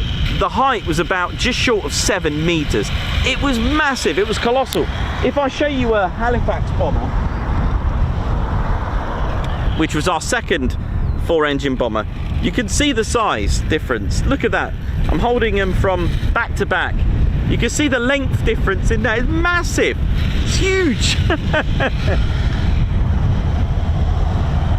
The other specification for the bomber was to have a 14,000 pound payload. they got it, but there was a bit of a problem. You've got to remember the bombs that we had back then was about 1,000 to 2,000 pound at the time. So although it could take 14,000 pound, what the Short brothers did was put a divide here. They weren't to know that the cookie bombs were going to be released and designed, a 4,000 pound bomb, and then eventually the 14,000 pound tall boy bomb. So it couldn't fit them because of the divide. So it became the bomber that didn't bomb. Now, the other problem was that the fully loaded and fully fueled, it could only reach a service ceiling of 16,500. So that was another problem. But it did have some cons, some pros and cons. So pros were, because of the stubby wings, and they built it to the specification. It was only because of the specification that they couldn't actually make it any wider. But because of the stubby wings, there's one thing that it could do that the Halifax and the Lancaster couldn't do, was to turn and outmaneuver a fighter because of its stubby wings. So it was very agile. Pilots loved it. The other thing, if you think about it, if it was made to carry 14,000 pound of bombs, another pro for the Sterling was to be able to tow the Horsa gliders and gliders taking troops on D-Day, and it did this very well. If you think 14,000 pound of payload, then it was able to carry lots of troops using the Horsa glider. So it was actually quite successful in that sense. So from Fairford, from I think they were there at 1943 to 44, and of course we had D-Day on the 6th of the 6th. It was more productive than actually taking a Dakota or C-47 Skytrain or of course the Dakota. So it was actually really productive on D-Day. The other thing it could do as well, that it did do, was carry out clandestine spy missions by dropping off our allied spies from Tempsford. So it did this exceedingly well as well. And also 218 Squadron, Western-super-Mare's own squadron, I need to find out why they're called that, took part in Operation Glimmer during D-Day by dropping chaff, basically, World War II style chaff, which was called window at the time. So it became kind of like the bomber that didn't bomb in the end. So, and that's again, so couldn't take the heavy bombs because of the divider. Had stubby wings, but it was able to maneuver. I'm going to put that away, it's really loud. You can appreciate how bad it is. Anyway, our second bomber to join the Royal Air Force, our second 4-engine bomber was indeed the Halifax, which did have some design faults. Now you'll notice the earlier marks, these little fins here, form the H-tail, they were kidney shaped, and what they found when trying to do evasive maneuvers from fighters, it would start to spin and lose control. Eventually they found out that you know, they had to just change the design of that. The other thing as well with the Halifax was the heat coming out of some of the engines. I think this is why they chose to have the different engines. I'm pretty sure they may have had some Merlin engines in it, Rolls-Royce engines, which the exhausts gave out a lot of heat and flames, and night fighters would look out for the flames again. So all these things do take learning, but sadly sometimes, you know, you find out the hard way. Really, really interesting. Got like a HS2 radar at the bottom by the look of that. But there we go. So that's a little bit of background about some of the developments into 4-engine bombers. And like I said, the third and final introduction of our 4-engine bombers was one that was much loved by Arthur Harris, which was indeed the Avro Lancaster. God, it's so nice when the wind just calms down. It does take a lot out of you getting battered about, but there we go. So that's so yeah, so there was pros and cons with the short Sterling, sadly, and it's a bit sad really when you think about it in that way, that poor old bomber. But there we go. There's a little bit of history with some of the squadrons and things that were going on here at Mildenhall. So throughout the Second World War, Mildenhall remained active, and it was one of the largest airfields of Bomber Command. The base had responsibility, it had satellite stations, which we speak about. So it was Lakenheath was a satellite station, RAF Newmarket and RAF Tottenham. Now during the course of the war, the base, you know, with its satellite stations, took part in many raids. Now, by the end of the war, Mildenhall's aircraft and satellite airfields had dropped over 23,000 tons of explosives. They laid over 2,000 mines and flew over 8,000 sorties between here and the satellite stations. RAF Lakenheath became its own independent station in 1943, and it was 149 and 199 who led the way. So the legend Ron Middleton, which we'll speak about when we get to Lakenheath, is actually buried at Beck Row, by the way, who was posthumously awarded the Victoria Cross. We mentioned about Target for tonight and a few other films. Again, I think it was called Milden Aerodrome. I think it's come to me. I'm pretty sure it's called Milden. And so yeah, propaganda films, which was quite common in the world during the Second World War. And yeah, I'm pretty sure it's called a fictitious name called Milden Aerodrome. There we go. So after the war, Mildenhall flew home repatriated prisoners of war in Operation Exodus, and the aircraft also took part in Operation Manna, dropping relief supplies as well to Dutch people stranded by the flooding caused by retreating Wehrmacht. Now, by the end of 1945, Mildenhall's operational activity experienced a drastic decrease, and despite a brief flurry of flying activity, in the late 1940s, the Royal Air Force started to reduce some of the airfields. Like I said, there was also a beam approach that was here with Ansons and Oxfords. The Lincoln was proposed here to become part of an operational training unit with the Lincolns, and so on and so on. Of course, 1950 we saw a big change, an attitude towards the world.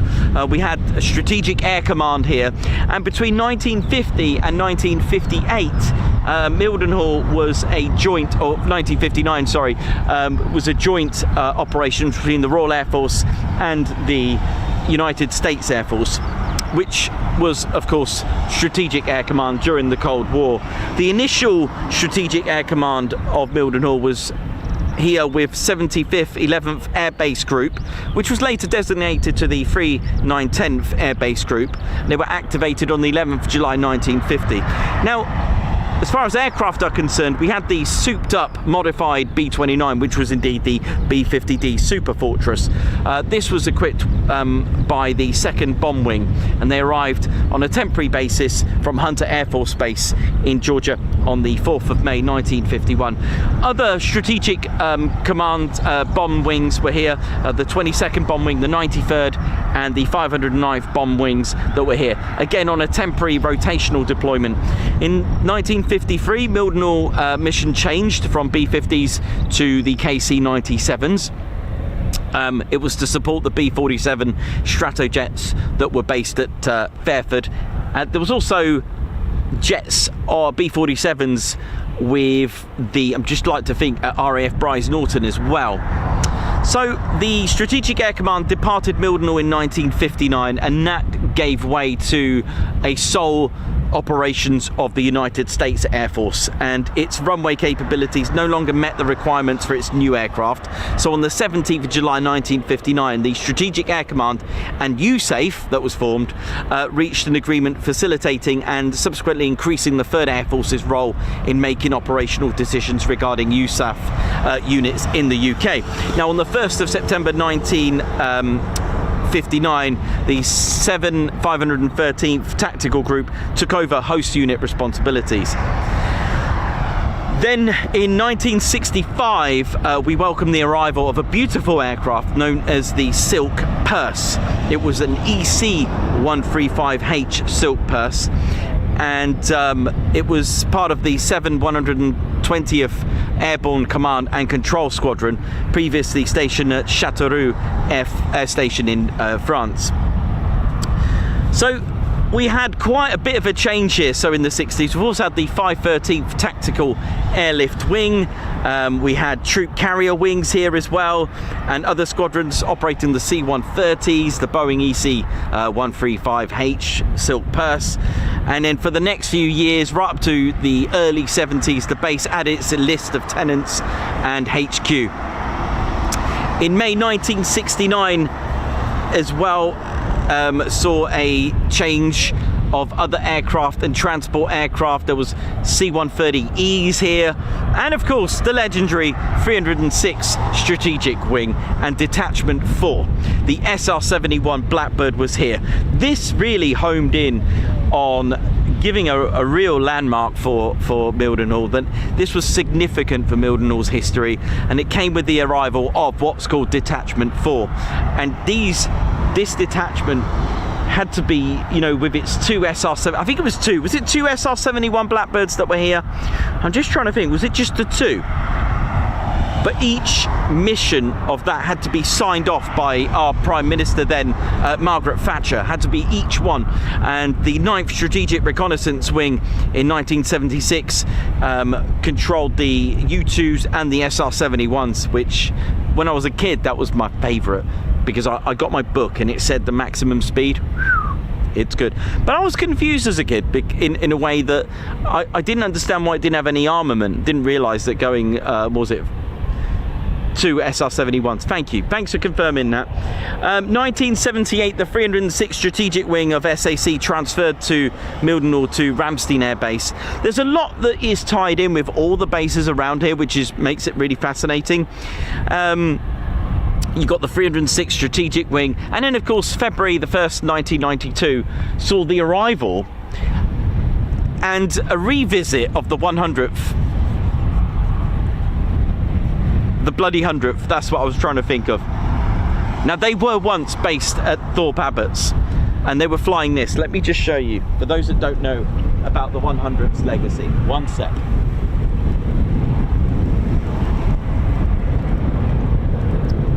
Now, this is a tasty bomber. Look at this. The B-17 Flying Fortress. Very different to the Lancaster's layout. Very small bomb bay or weapons bay, but the bombs were stacked upright, so it couldn't take any of the 14,000 pounders, but you know, it was literally a very reliable flying fortress, as it was nicknamed. The reporter said, wow, that looks like a flying fortress with all the guns that it had on there, which was amazing, and it served well with the 100th. However, they were nicknamed the bloody 100th because of the fact they lost so many men on one mission. It wasn't the amount of losses that they suffered as a total, it was the amount that they came back with at any one mission. This, ladies, gents, teddy bears, is our B-17. Now, they were stationed at 139, so the 100th Air Refueling Wing were flying these, and they were known as the 100th Bomb Group. Many of you may know that, and many of you may know that their nickname, and it still is today, even though they're an air refueling wing, they are still known as the bloody 100th, because this is their lineage. This is their lineage. And they were based at Thorpe Abbott's, which is about, I think, 30 miles away, and which is why when they came here on February 1992, this is why they've been given the honour to still fly the Square D. So the 100th Bomb Group arrived at Thorpe Abbott's on the 9th of June 1943. They came from Kearney Army Air Force Base, Nebraska, and they were assigned to the 13th Combat Wing. Now, if you remember the 48th Fighter Group, as in the 48th Fighter Wing, during World War II, again, they were not a wing, they were a group. Okay, so same with the 100th, they were a group, not a wing yet. All right, so they were part of the 13th Combat Bombardment Wing, and the tail code, the Square D. Now, the four original squadrons were the 349th, 350th, 351st, and the 418th Bombardment Squadrons. But the one that flies today with Mildenhall is the 351st Bombardment Squadron, or they're now called the 351st Air Refueling Squadron. The group flew this beautiful flying fortress. It was part of the 8th Air Force, goodness me, it's getting bad here, and they were nicknamed the Bloody 100th due to its heavy losses during 8 missions to Germany and various missions, and experienced several losses. So, like I said, they weren't called that because of they had the most losses. It's because of how many losses they suffered during any single mission. So from June 1943 to January 1944, as part of the combined bomber offensive, the 100th Bomb Group concentrated its efforts against airfields in France and naval facilities and industries in France and Germany. The bomb group received the Distinguished Unit citation for seriously disrupting so many German fighter plane production areas. So they would bomb engine ball bearing plants, anywhere where they were making aircraft. That was their goal. They'd take them out. And you know, aircraft factories at Regensburg, the Schweinfurt Regensburg mission on the August the 17th, 1943. In October 1943, the bomb raid that the 100th Bomb Group made on Münster was a disaster. They ended up with only one surviving 100th Bomb Group B-17 that went out on the raid. It was Royal Flush, commanded that day by Robert Rosenthal and flown by his regular crew. They were... That sounds quite tasty. I hope that's going out. But there we go. This is why they are called the Bloody 100th, and this is their aircraft, the B-17, a beautiful, beautiful bomber.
MC-130J Commando 2 loves to air-to-air refuel its companion, the CV-22 Osprey.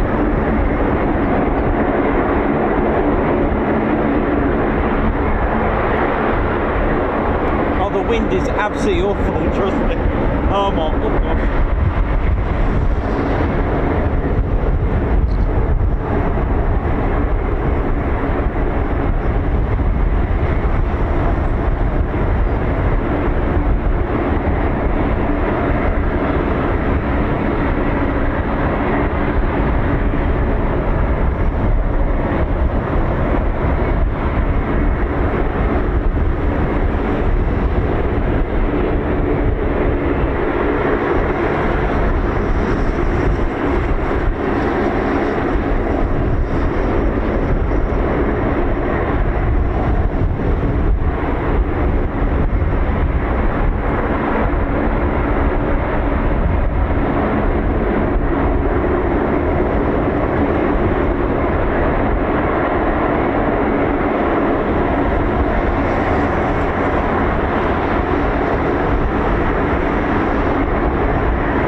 ladies, gents, teddy bears.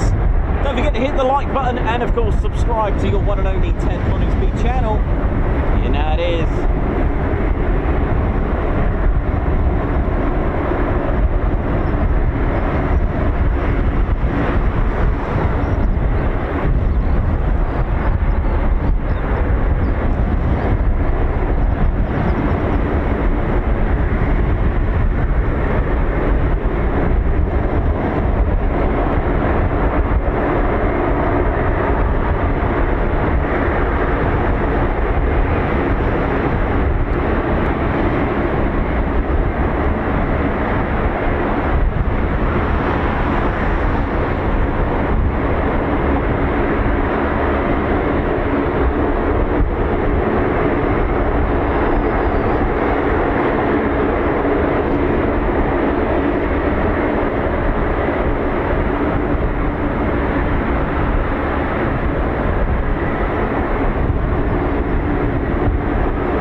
Just potluck it. Just got to potluck it. Yeah, I will tell her. What's your name? Emily. She's just told me to come and tell Oh, her. okay, I will do. Nice, see ya.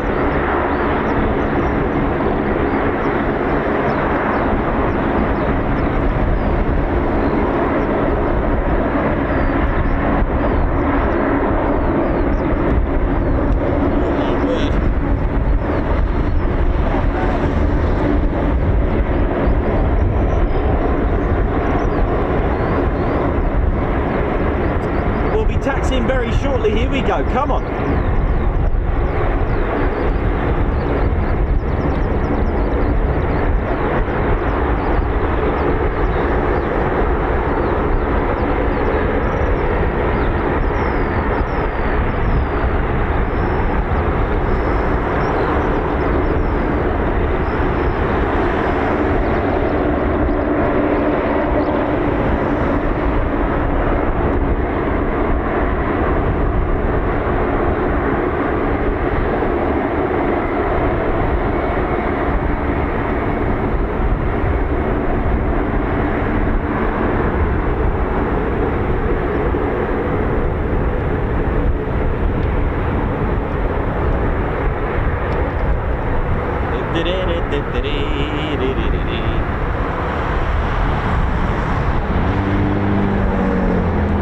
Oh, look at this! Another one.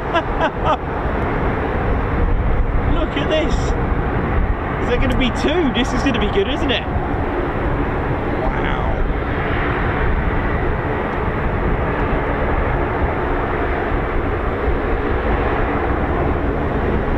It'd be nice to get a two-ship, eh?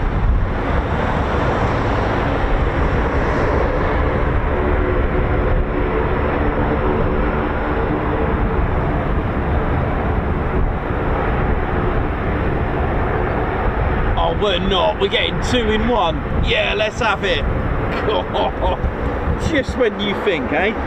Just when you think, yeah,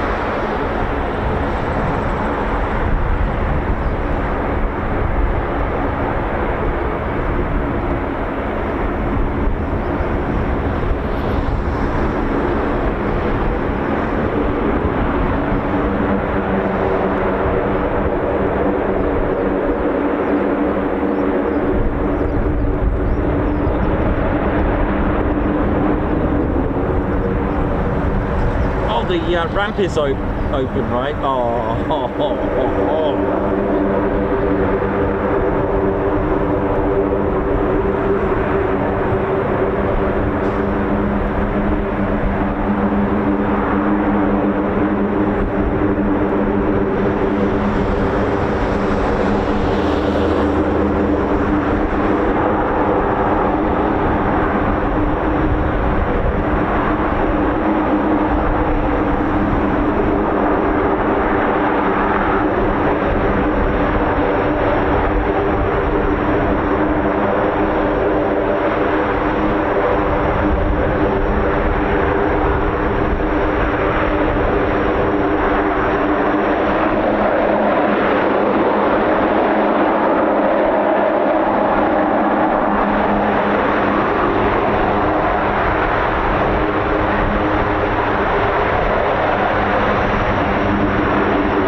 awesome departure that was.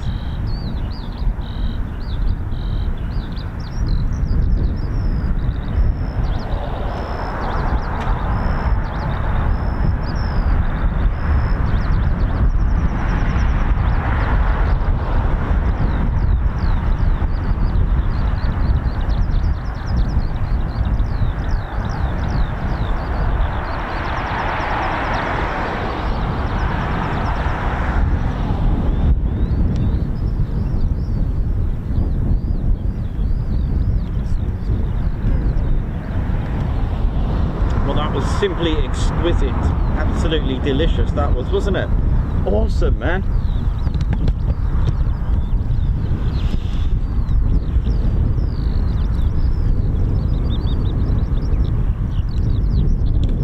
How are you all feeling after that? Hope you enjoyed that one. See, you just never know. That wasn't on the card for today, right? Nothing ever is, but when you get that, that is just magic. Absolutely brilliant.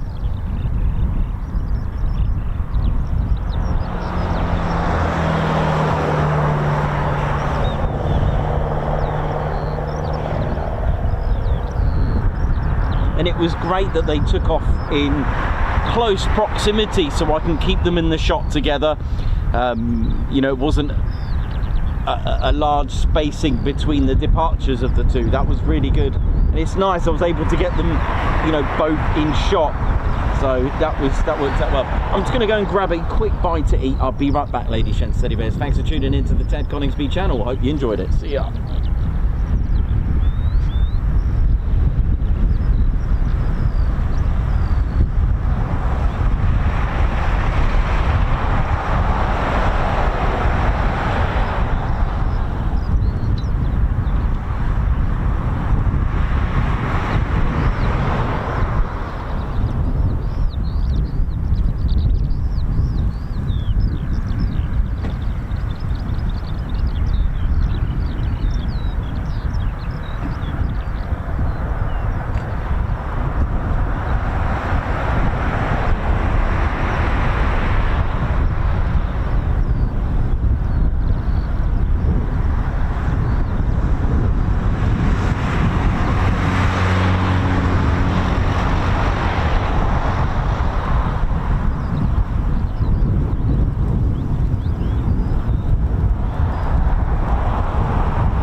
we doing, ladies, gents and teddy bears? Hope we're all good and well.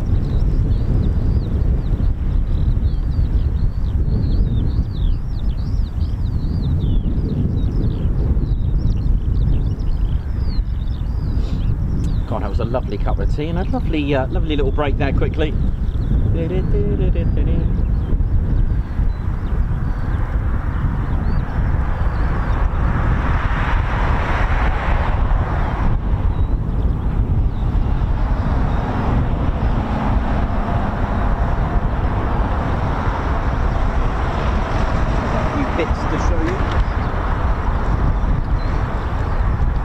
Now, Mildenhall played a major part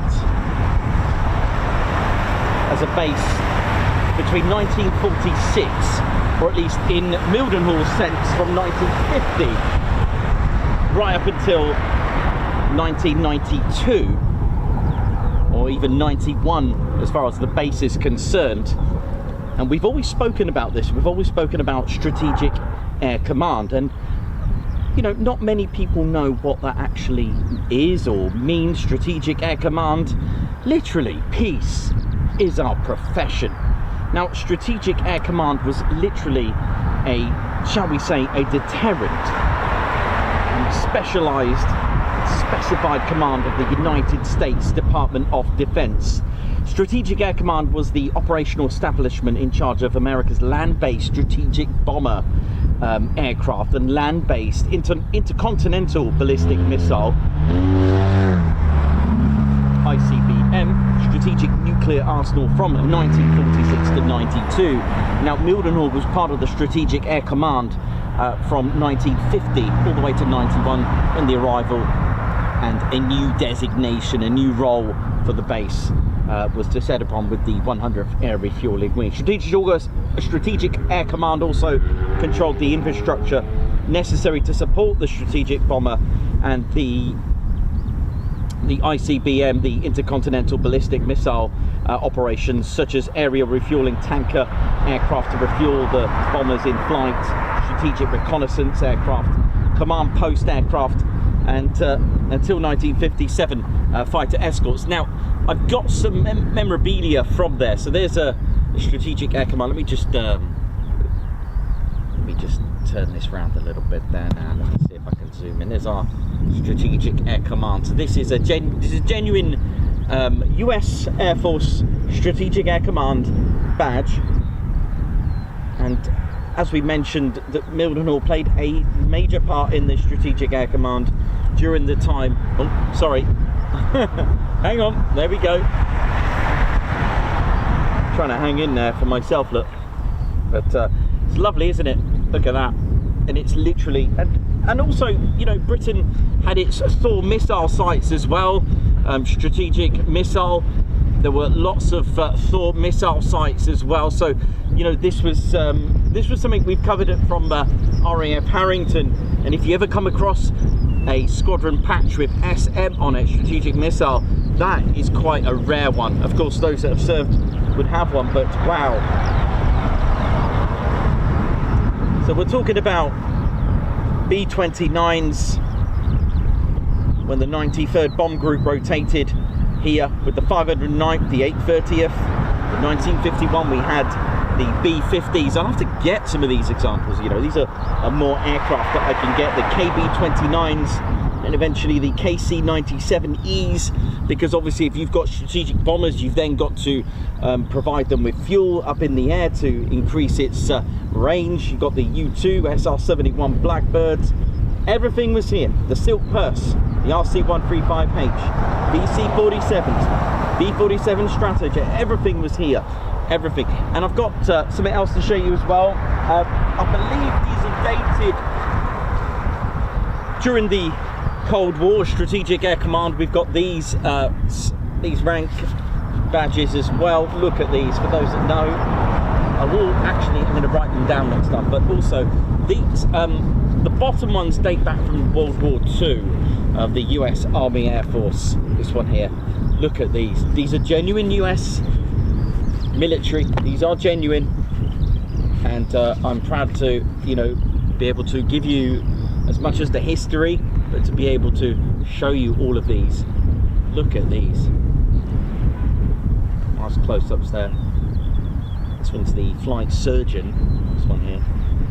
Look at these. That's my oldest one, that one. That is, you know, I wonder what the story is with this one. US Army Air Force, ladies, gents and teddy bears. Oh yes.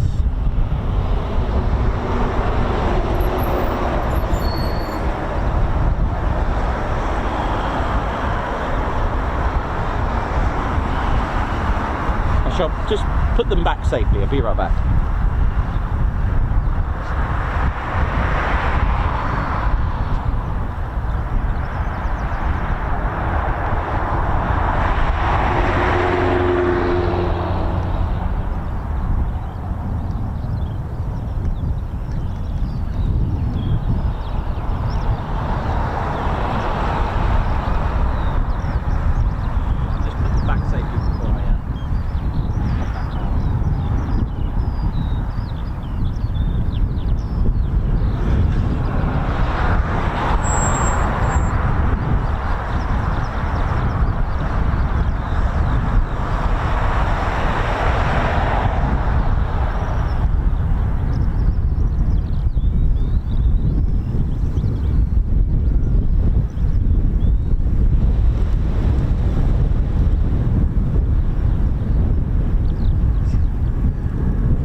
Long-term collector and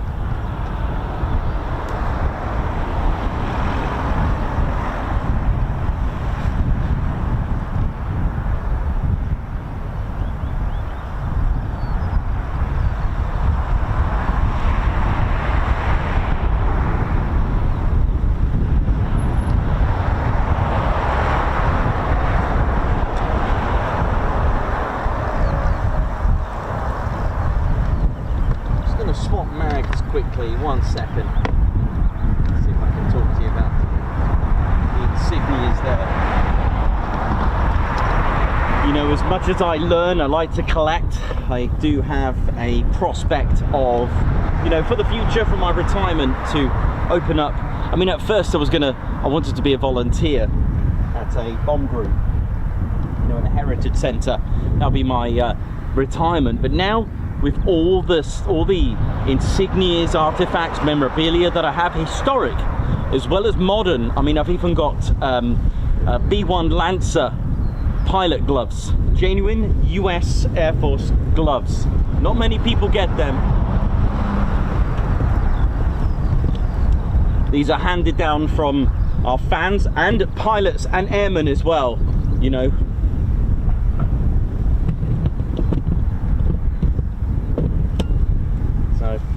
You know, I've got a very healthy collection that I can pretty much open up the Ted Coningsby Heritage Centre. I mean, how cool is that? An Air Force Heritage Centre for both US Air Force and Royal Air Force as well.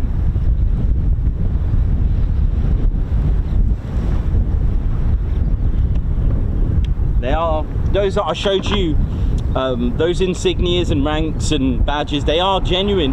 They're not fake. They're not your, you know, in a shop. These are proper pieces of history right there.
How we doing, ladies, gents, teddy bears? Hope we're all good and well. So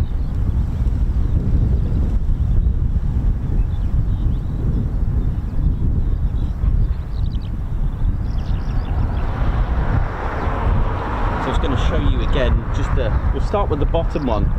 So the bottom one that we've got here, that's my oldest one that I've got in the collection. Let me just move this. So this is from the US Army Air Force. This will be your pilot wing. This will be your aviator.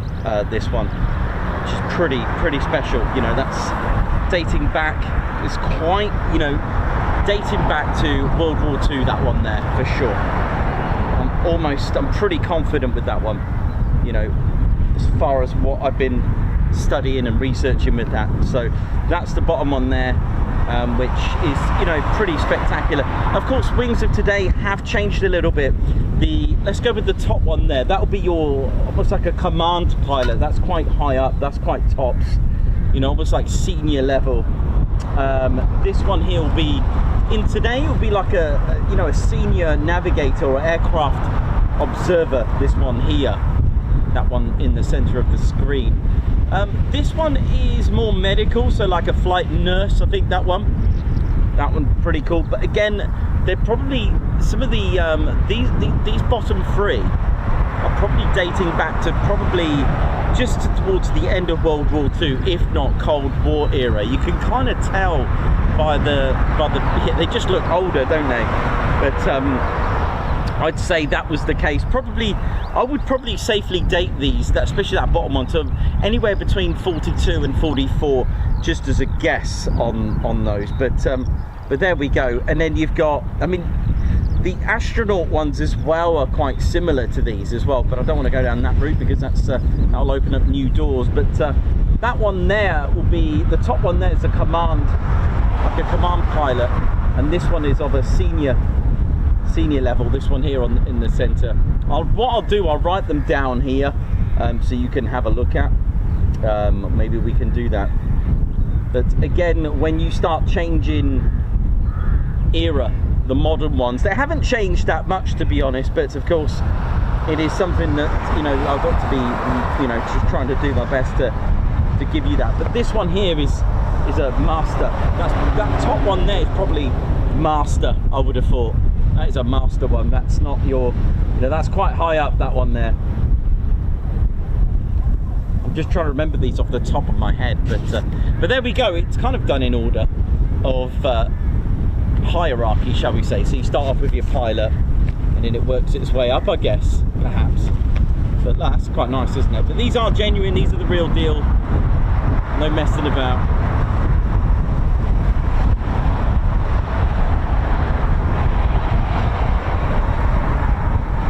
I should have written them down. Aspen, I should have wrote them down, man. I was trying to be a little bit cheeky and try to remember them from your message, but there we go.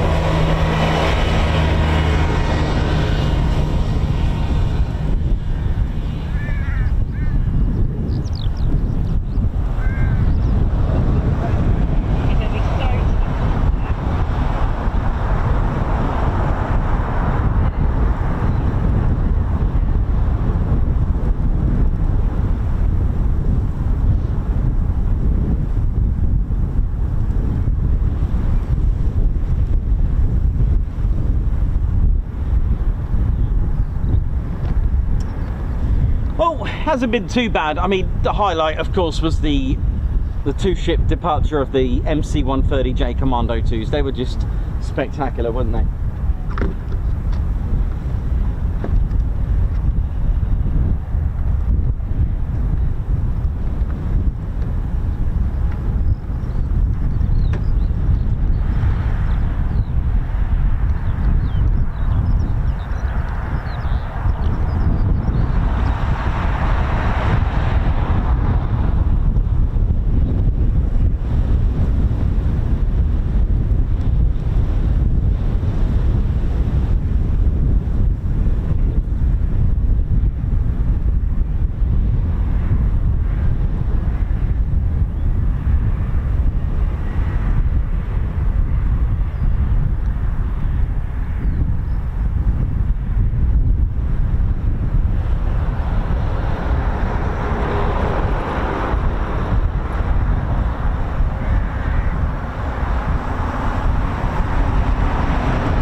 gents, teddy bears, nothing to report just yet as far as any immediate movement, but you can never tell with here.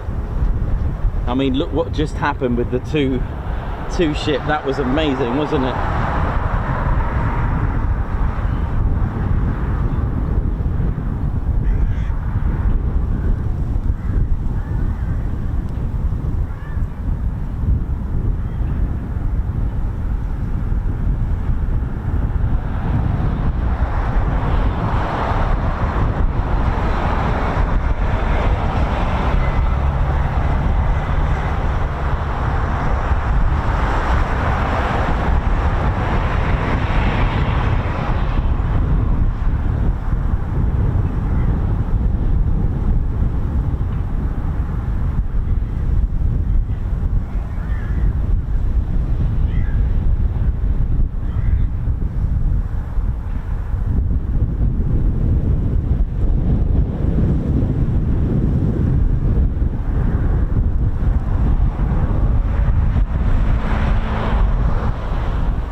Teddy bears.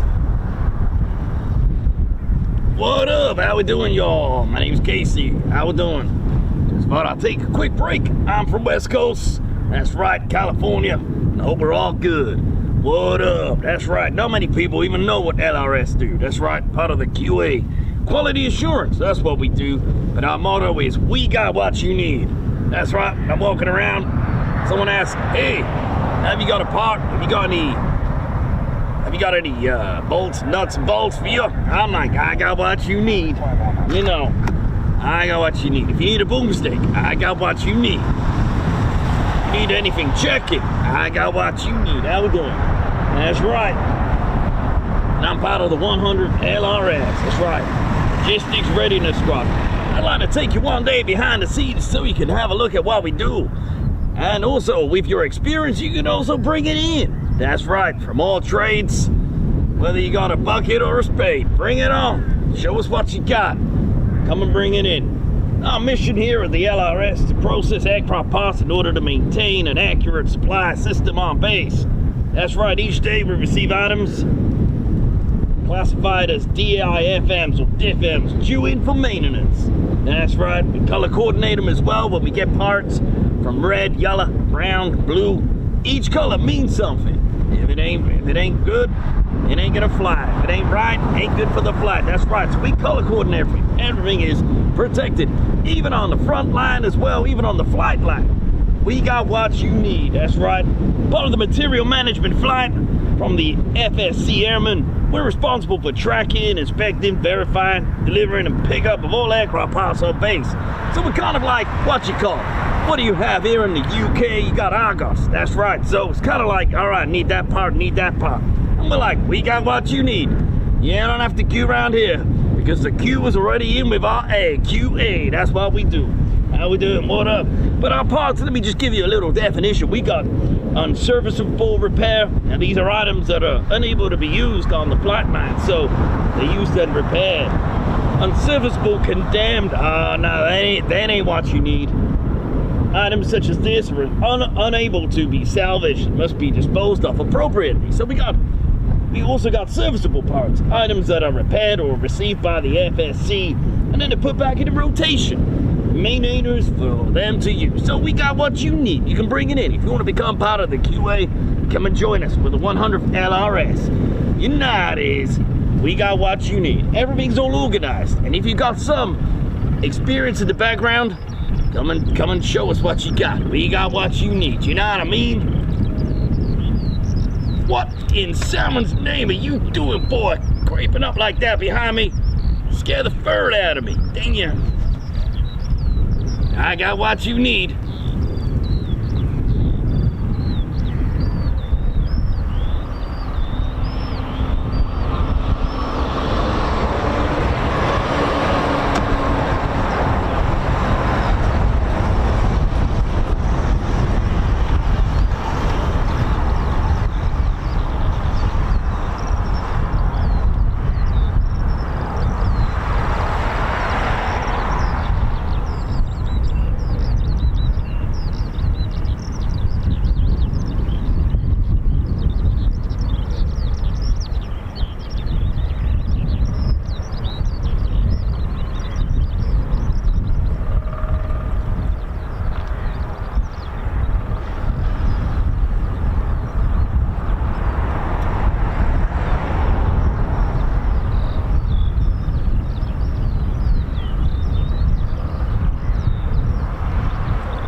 Good, ladies, gents, teddy bears.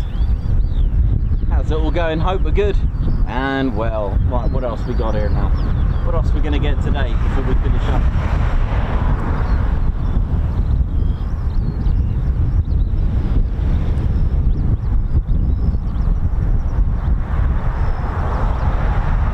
Edward Coates, how you doing? Hope you're good.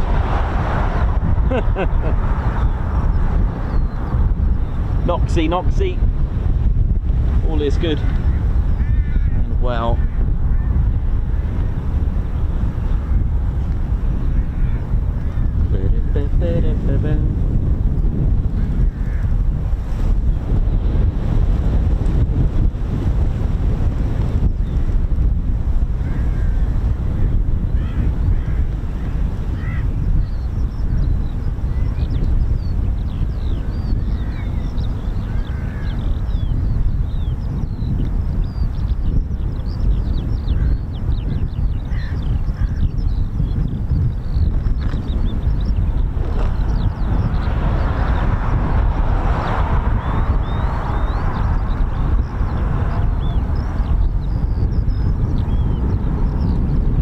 Yeah, Ted's beret's not going to make it today, so it's no beret day today. The wind's just, now and again, it just gives you a false sense when it just calms down for a little bit, but it's no weather for a beret, and with the wind going right over that fence, it's not good, is it, Ted? Chris Baxter, thank you very much. A Guards March for you. Thanks, Chris Baxter, for the super sticker, Guards March. 6'4" Ginger Nut, welcome to the Ted Coningsby Squadron, high five. Thank you very much for joining us. Geraint Williams, oi oi Nikos, and Ted from Conwy, thanks a lot Geraint for the super chat. Pauline Elson, Guards March, thank you for being a member for 17 months. Sue W, thank you as well for 11 months service. Sue W, high five, thank you for gifted a Ted Coningsby membership. Richard G, congratulations on 2 years. 2 years membership, nice. James Beatwell, 28-month membership as well. And thanks a lot to James Beatwell, another Guards March, for the super chat. Thank you so much for that. Wee Stevie Boy, Guards March, thank you very much for the super sticker.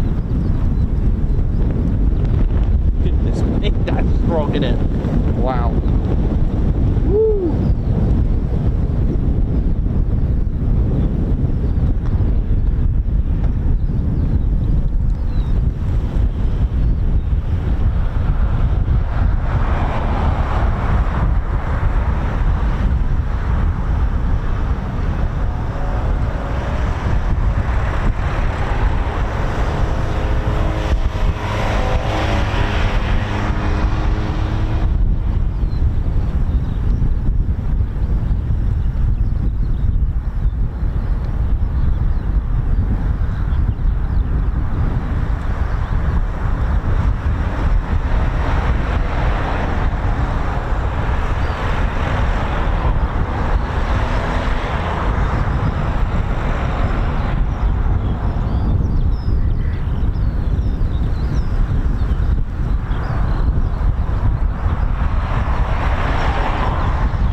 What's going on? How we doing? Hope you all good?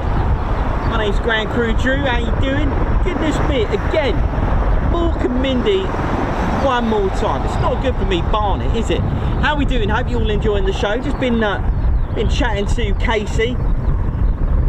Been helping out with the LRS today. Been having a look at the chap that deals with the propellers and the blades of the C-130. These rotors are quite nice and all. Hey, you're right or no? Hey, how you doing? What's going on? You alright there, Reggie? How you doing? I'm right or no? It's a bit windy, isn't it, or not? Yeah, it is. Extremely Morecambe midi. Not very good for me barnet, is it? You barnet? What do you mean you're barnet there now? Where you going? You barnet now? No, me barnet bear, you know, me hair. Me fur, do you know what I mean? All right or no? Well, what you doing around here now? Do you know what? It's a really interesting day. I had a nice day today, learning all about the propellers and the blades and that. Blades? Oh yeah, speaking of which, I've got to go to, gotta go and get me new razor blades there now. Yeah, well, these blades are a bit bigger than your Gillette standards, you know what I mean? These are blades off the tilt rotor off the CV-22 Osprey. All right or no, now, well, is it something you can buy in a shop? I'd love a good close shave there now. Nah, mate, you wouldn't want these 37 feet smashing your face with that. You wouldn't want that on your boat, will you? Well, I ain't got a boat. Your boat race face. I'm confused. What's that? Something out of Oxford and Cambridge? It's funny you say that, but not quite. Boat race is your face. Me face is a boat there. Now what has the world come to right here? Nah, it's just the way I say it, isn't it? Well, I don't really understand. You're calling my face a boat. What was it? What we going? Sailing away? Sail away with me, honey. Nah, mate. Well, anyway, listen. These blades on there, what are they made out of? Because Gillette have got all these like amazing, like, you know, thin metal and all that. But these are not metal. These are like made out of composite materials. What on earth is a composite material? Sounds like something you find in a garden centre there now. You know, come and plant your tomato plants with composite. Dear, mate. Listen, composite is like carbon fibre to keep it lightweight. All right, okay there now. Well, that sounds good. I can hear it there. Look at that. You know, I like that. I want to go on one of those. Let me have a go on one of those. Yeah. CV-22, the best a bearer can get. I think the wind may have got to him. Oh dear. He's off his loaf, isn't he?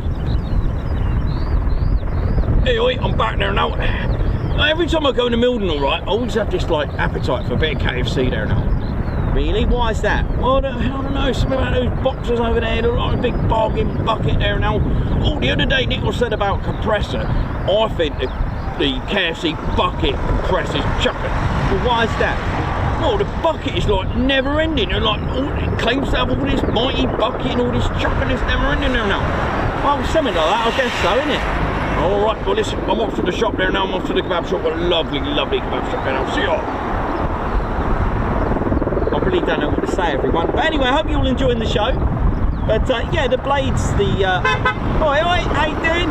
Yeah, the blades off most modern military aircraft are made out of composite material, like fiberglass, basically. And that's basically to keep the weight down. I know, they're a lot easier to repair. God, that sounds good, doesn't it?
So I can hear an Osprey, but it's out of our sight. It's over there somewhere. Oh, by the way, this building is an original from World War II, I think it is. Yeah.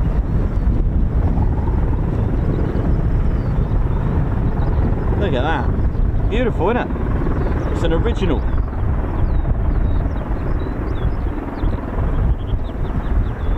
And I had my little tour. Thanks a lot to the running man. Big shout out to you, man, wherever you are.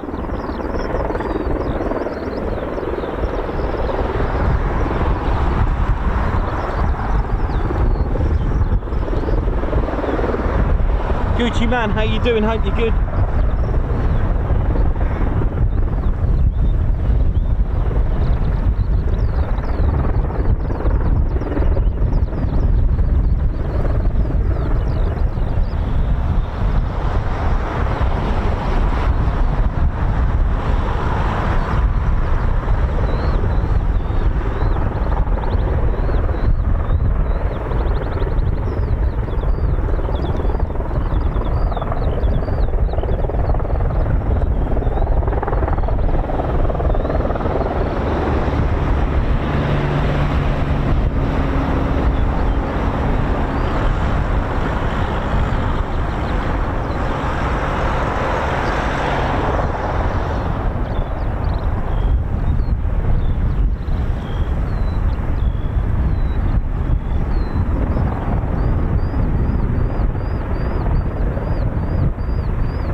Hope we're all good, ladies, gents, teddy bears. I hope you've all enjoyed the show so far. It's been, you know, it's been moderate. It's been a quiet one, but that highlight of the two ship MC-130s was just out of this world, wasn't it?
No details of this CV-22 coming out, but I have known them to come out from that part of the base and to depart. So, but I've got no departure details, unfortunately.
quick cup of tea, keeping an eye on anything that's arriving. So we've had one KC-135 and 3 MC-130s. Well, actually, no, correction. We've had one KC-135, we've had one C-130H, which looks like it had a conversion on the engines or propellers, and 2 MC-130J as a 2-ship departure. Beautiful.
going, ladies, gents, steady bears? Hope we're all good and well.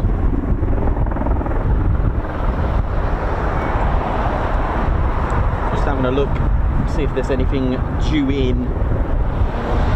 But probably go.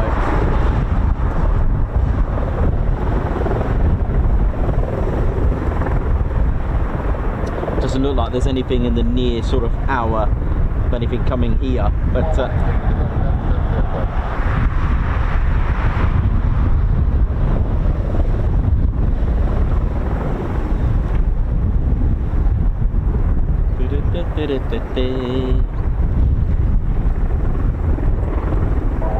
On the go, you can come back to farm.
so one of the things that you can see up here, I was going to show you from the other day, if you remember from our talks, are the blast chevrons that you can just about see here.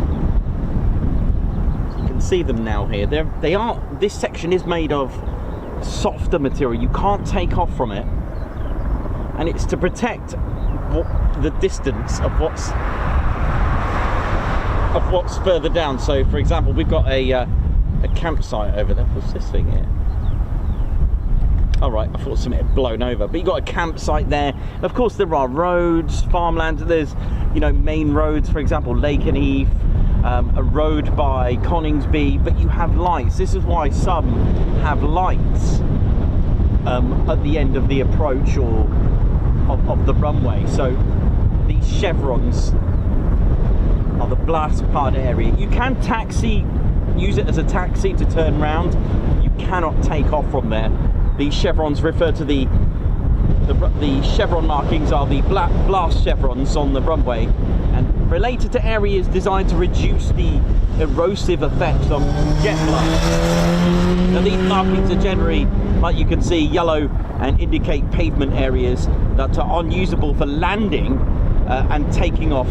But there is an exception where you can turn around just before there. I'll start again. You can go onto it if you are needing a bit more runway, if you are having trouble stopping, but you can't take off or land on there. They are adjacent to the runway ends, or the last part of the runway. They are not designed to support aircraft weight and cannot be used for landing, taking off or taxiing. Stopways, while also marked with chevrons, are designed to support aircraft weight and can be used during a rejected takeoff. So it is like a safety procedure, a visual cue on the runway related to areas that signal presence of jet blast. So like with Lakenheath, the chevrons go quite far down away from the road.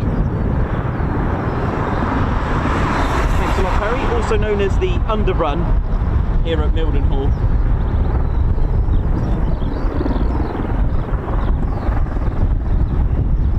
That's why some aerodromes have lights to stop the traffic, because they are very close to what's beyond there. They are made of like a softer material.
Beautiful, nice one, Marum.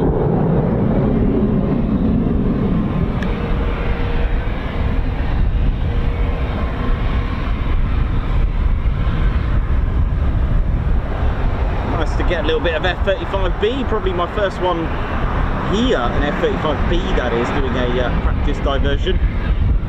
Nice. Like I said, you never know what you're gonna get.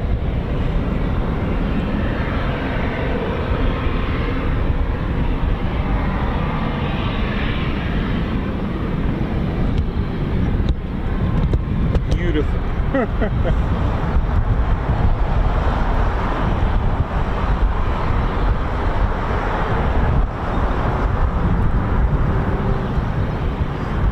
Nice one, Marum.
Goodness me. Well, that was a lovely surprise from RAF Marum.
Oh goodness me, it's awful out here, man.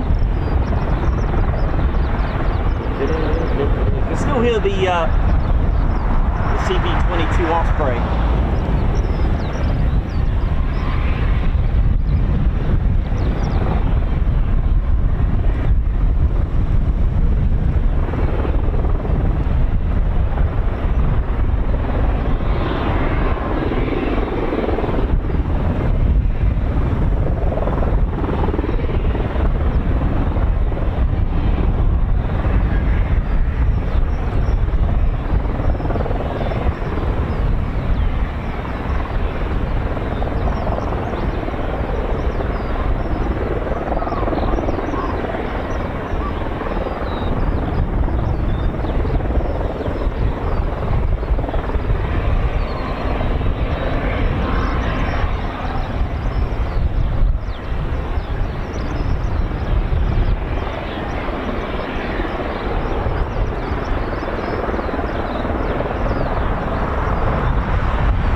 dear, and if it's Jens from Germany, what is going on over there? Excuse me? Excuse me. You alright there, Jens? How you doing around there now? You okay? You need assistance there? No, I do not need assistance. I'm just trying to have a look to see what is going on. This wind is not good. Oh, it's a bit windy in here. It's not very good for the mush and not very good for the hairstyle, is it there? No. No, it's not. Certainly not good. Yes, I will be making a report of this today. I'd like to make a report on all my days. Careful there, ain't right there, Jens. No. I don't know what you just said, but I am fine, thank you. Are you alright? Yes, I'm very well, thank you. How are you? Yeah, I'm alright there now. Just been just doing me perimeter checks there now. Are you not feeling the wind? Are you not very cold? No, no, no, I'm regiment. You know how it is, you can tell I'm regiment because of the mush. You haven't got a mush. What do you mean I don't have a mush? Well, you know, look at mine. Mine's like an antenna. What have you got? Yours is, you know, yours is made for a, you know, heads-up display, innit? There now, I'm regiment. You don't get regiments to fly. Our mush will get in the way, innit? You know, go and pull that lever there, we'll end up like ejecting out or something there now. You've got a very good point. Yes, I do admire your examination. I guess this is a requirement for regiment. Oh, that's right. Yeah, you got to be self-critical as well sometimes. And also another attribute of the regiment: if you're wrong, you don't know anything about it. So if you don't know anything about it, you're not wrong. What do you mean? Exactly. See, you're quite clever. You make out to be, you know, always eating, but you know, inside your head, it's working overtime. Well, that's it. That's what we regiment do there now. Always overtime there, sir. Always looking out for right there now. Ah, yes. Anyway, I must go and tune into the Bundesliga. Bundes what? Oh yeah, the football. Oh, he loves his football, doesn't he? Liga. Klinsmann. Is he alright now? A bit concerned there now. Right, come on then. Let's have a bit more of these Gurnt planes. I love me old Gurnt planes. I love jumping out of them. It's like Reggie, innit? No. We don't really do all that flying business. We like to jump out of them. That's what we do. Put a Reggie, keep feet on the ground there now. See ya.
I'll have a look at your site. All right. Cool.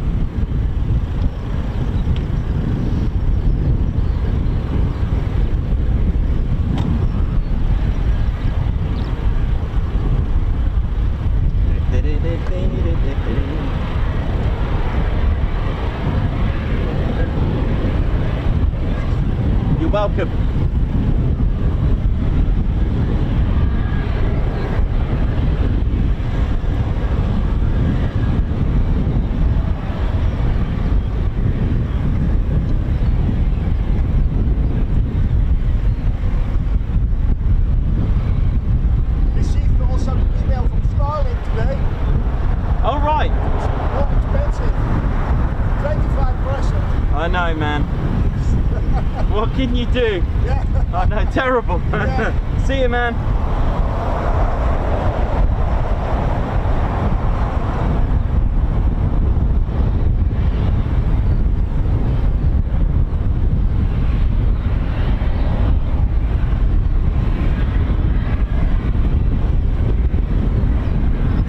How we doing, ladies, gents and teddy bears?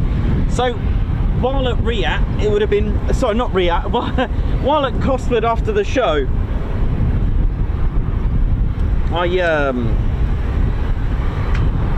I decided to do a bit of retail therapy and hunting for potential aircraft, and one of the things that I came across was, you know, it's always nice for me to try and get aircraft that I talk about, and one of the little buttes that I managed to get with to finish off our Lakenheath, or at least the 48 fighter wings history, is this beautiful aircraft. Come on, I won't say it just what it is just yet, but have a look at this. Have a look at this beautiful aircraft. Have a look. What do you think it is? It wasn't based at Lakenheath, but the 48 fighter wing, when they moved to Chaumont Air Base in 1952, yes, they were using the F-84s first, but then transitioned to this beautiful aircraft. Oh yes.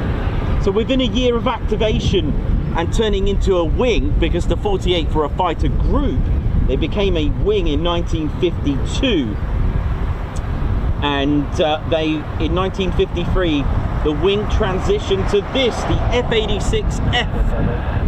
I know, the Sabre, as it did the aerial demonstration. The F-86 team became the United States Air Force's official aerial demonstration team in May 1954. That's right, the Sky Blazers, which was flown by the 492nd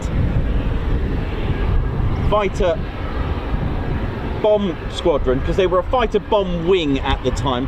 So this was the Fighter Bomb Squadron. I mean, look at this. How good is that? Beautiful, beautiful F-86 Sabre, flown from 1954 officially, and with a wingspan of just a tiny 39 feet. I mean, when we talk about bombers, 39 feet is actually about right for this aircraft, but powered by a General Electric's J47 GE27 turbojet engine. The thrust on that produced 5,910 pounds of thrust. So this is just a little bit more powerful than the Ardeur 151 engine on the Red Arrows T1. Look at it, beautiful. So this will be featuring on our Lakenheath streams as of when?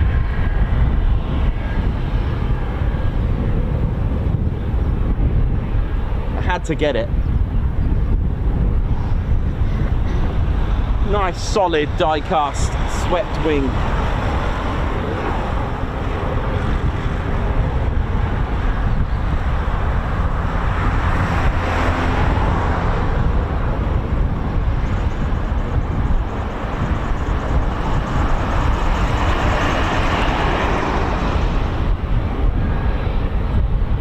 Yeah, I just need an F100. Actually, that would be lovely. If I can get a die cast Super Sabre F100, that will complete it, because the 48th were operating that as well and moved to Lakenheath with that. So that would just top that off, wouldn't it? And that was in 1956. And in 1956, the Liberty Wing became USAF's first unit to convert to the F100 Super Sabre, so I really need to get one. Shall I have a look on eBay now, see if I can get one? Shall I have a look? Let me have a look. Let's have a look. F100. Shall I get it? It's got to be die cast, because they take a lot of battering. Let's have a look. Super Sabre model. Die cast. Let's have a look, see what I can find. Cool. There you go, fighter aircraft die cast models. Here we go. I think there's one in there. Choose aircraft.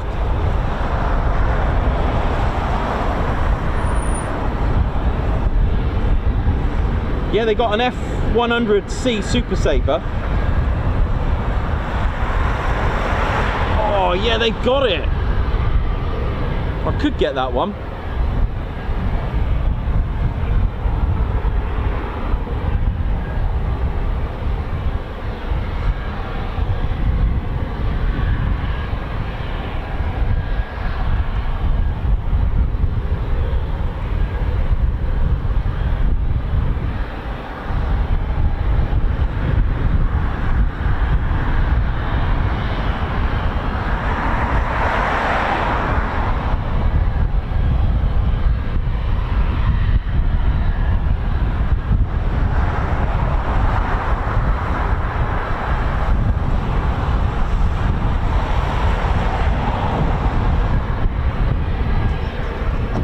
Yeah, I think I can get one.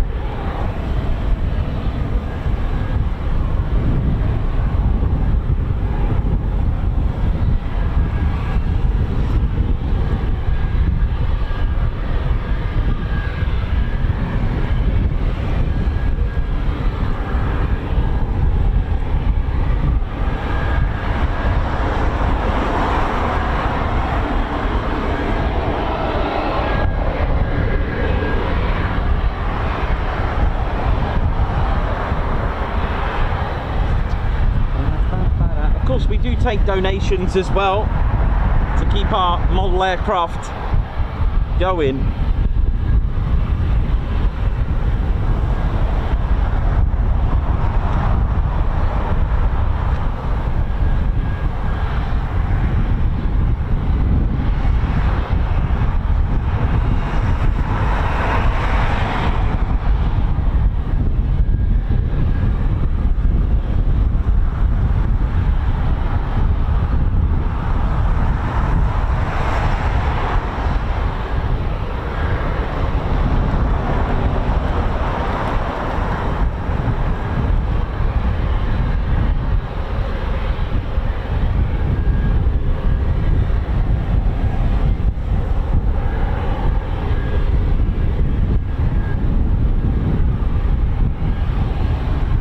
They've even got, oh no, it's out of stock. Where is it? There it is. I might get it. Should I get it?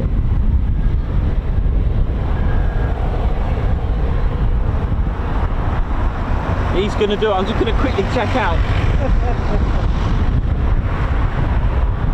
Yeah, he's gone and done it. Right, so we've got an F-100 Super Sabre. Yeah.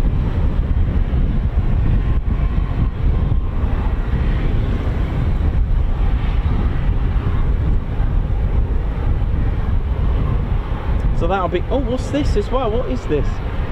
No way, I didn't see that one. Tell you what, they got some amazing aircraft on here.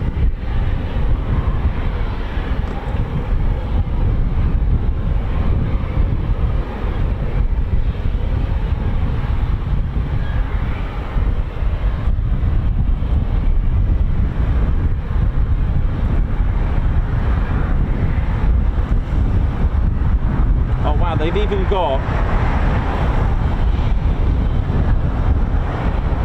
an F-84 as well. No way.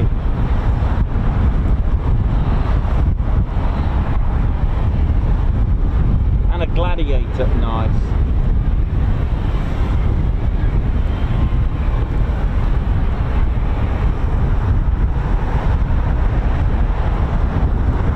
Cool. Right, that's on its way. That'll be on our shows.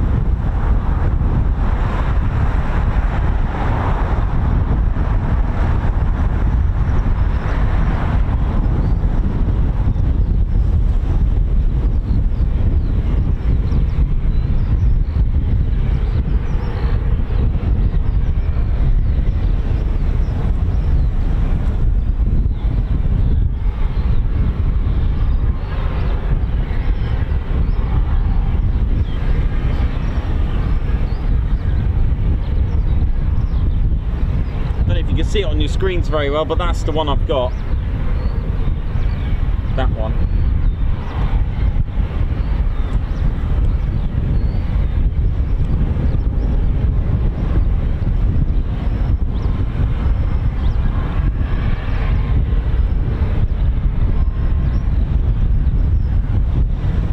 Oh, not Captain Weber, thank you very much.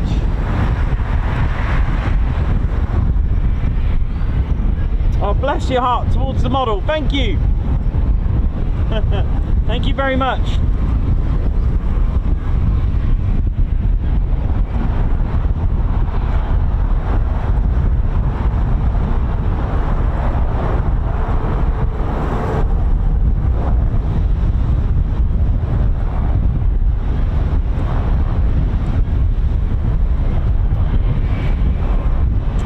Tell you what, this is a little bit sort of, what's the word? I don't know what the word. Goodness me, what's the word I'm looking for? Look at this, mesmerising maybe. I don't know, but look at it.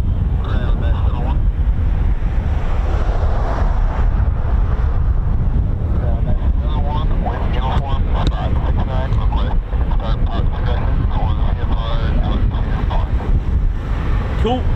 That sounds good, VFR. It sounds good to me. Yeah.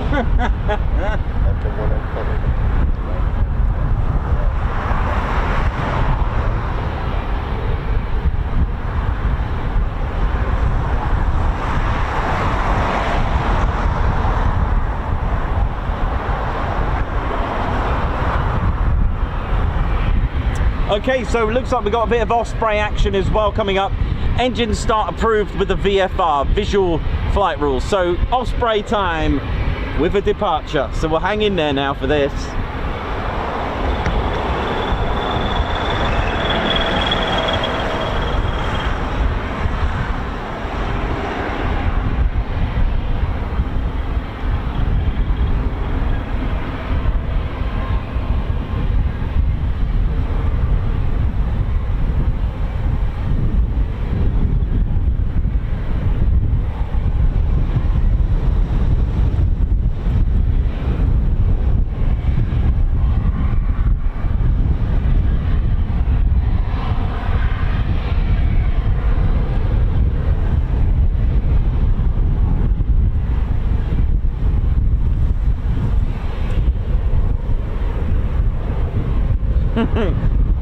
Pandemonium. Love it. Thanks, Perry. Cool. Good to see you, Katie Weber. Katie Weber. Weber family from the not Captain Weber. There you go. Dieter Gikeri, how you doing? Christine Barnes, Stephen Norris, Wibbs, how you doing, man? Christopher Carr, Aspen, and thanks everyone who chipped in there for the model. Thank you so much. It means a lot, that is, you know, that's so kind of you to do that. You didn't have to. And of course, I try to invest as much as I can in the channel from all your, you know, all your contributions, you know, I'll put into it.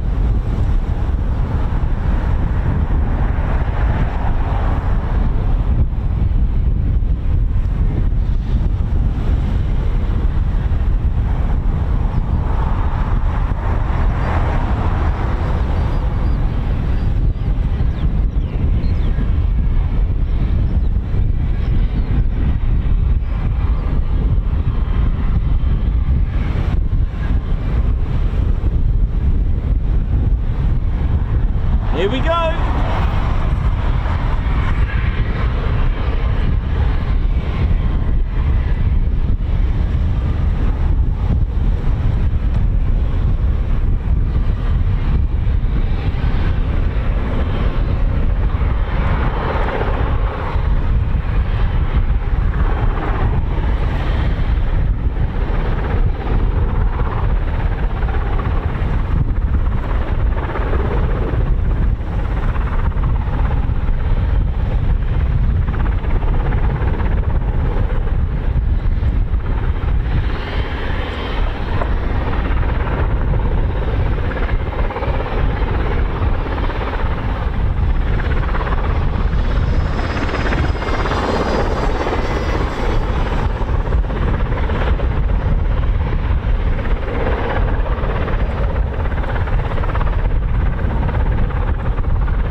Well, ladies, gents, teddy bears, so we're going to get a CV-22 action.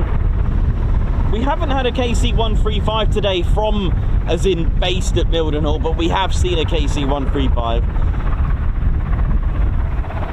We've had one C-130H, two MC-130J Commando 2s, and hopefully this, all being well, should be departing in just a few moments.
tilt roll to go in a slight forward position to taxi.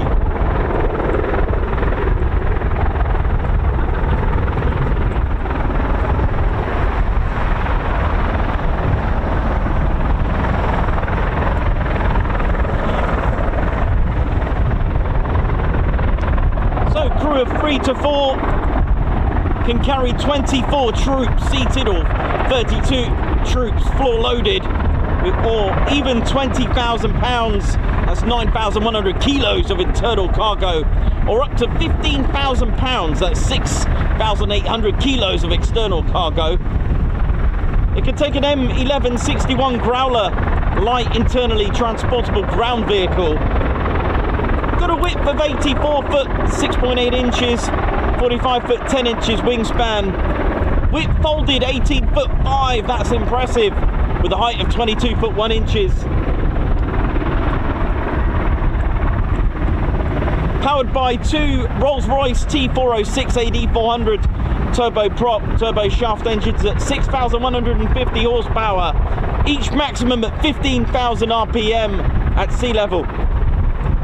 The main rotor diameter, both of them at 38 feet, that's 12 meters. The main rotor area is 2,268 square feet.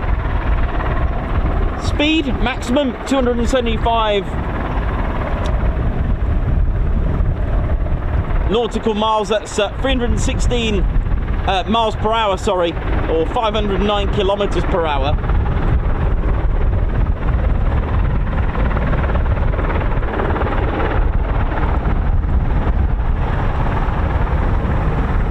It does have a gun on the back, mounted, a 7.62.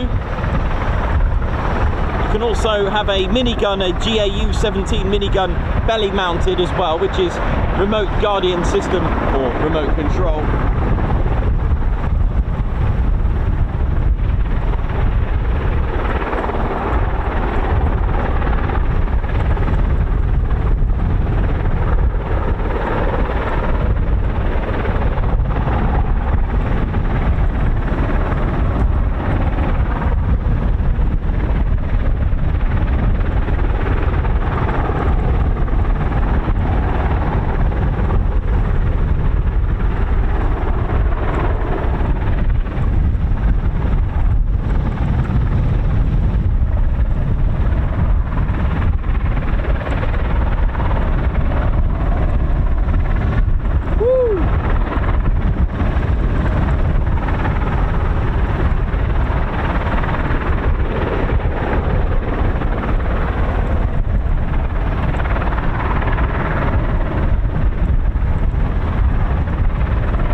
So this is flown by the 7th Special Operations Squadron.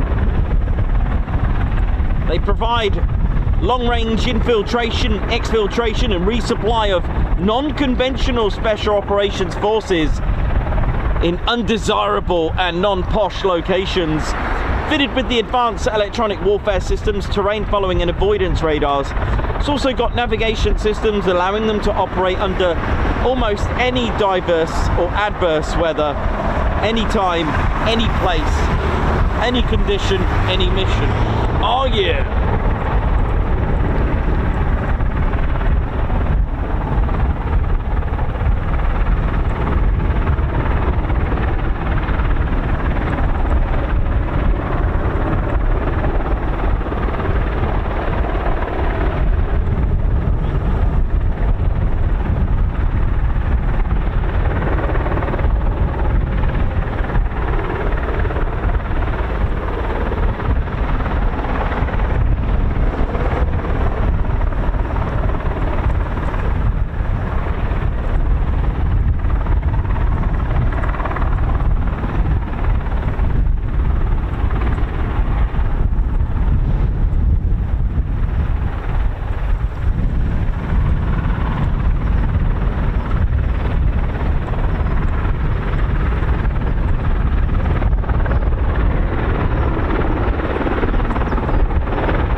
Yeah, some punchy 6,150 horsepower on the Rolls-Royce T406AD 400s.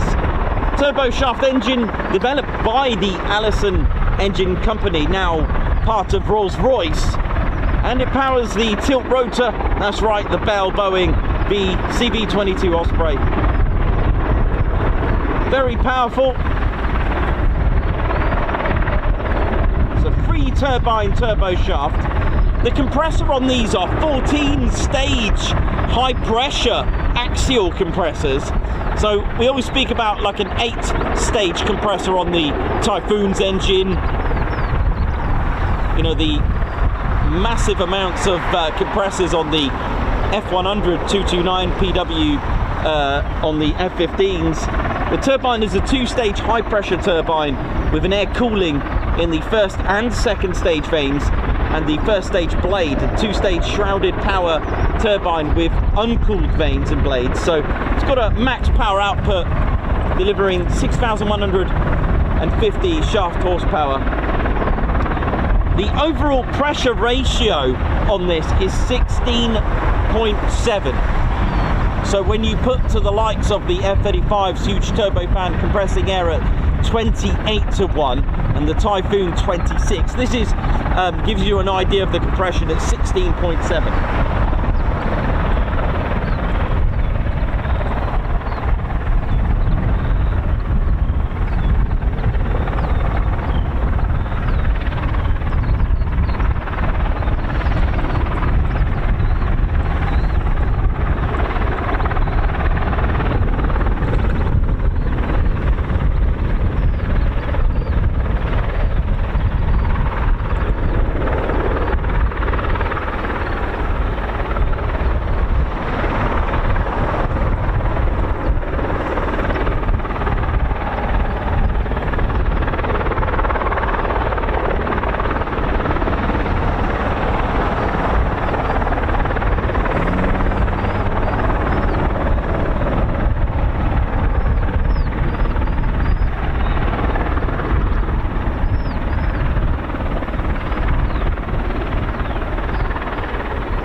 The T406 from Rolls-Royce, they're housed in the wingtips.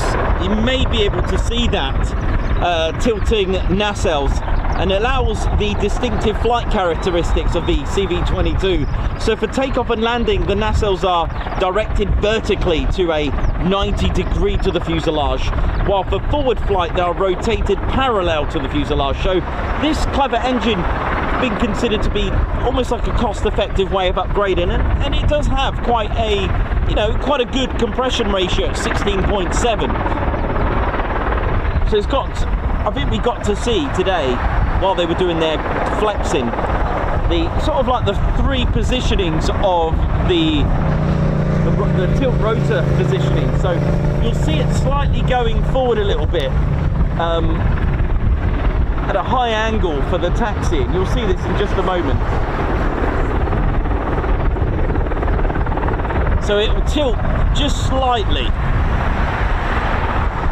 maybe to about, I don't know, off the top of my head, maybe about 20 degrees, might be a bit too sharp, but it will just tilt forward just a little bit for it to taxi.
there we go, as it's slightly tilted. Sorry about that. Goodness me, I'm just trying.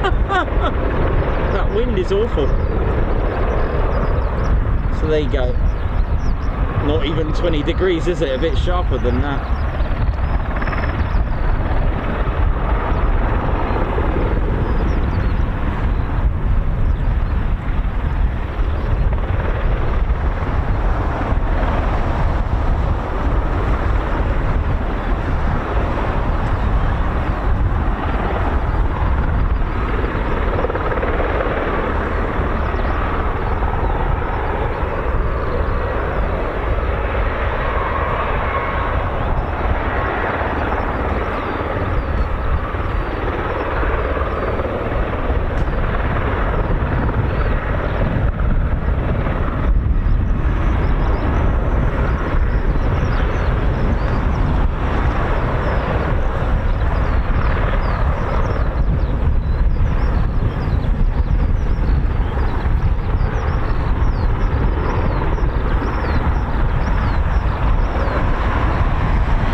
wind is not fun, I'll tell you.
Beautiful. You've got to love these.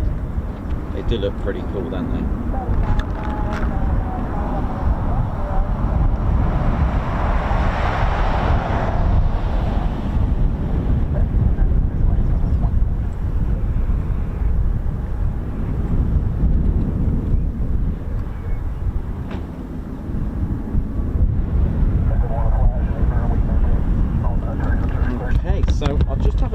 what else we've got coming in, because I think we've got some arrivals shortly.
And here comes the rain, so give me 1 second, let me get my rain cover on. Well, I didn't think we were going to miss it totally.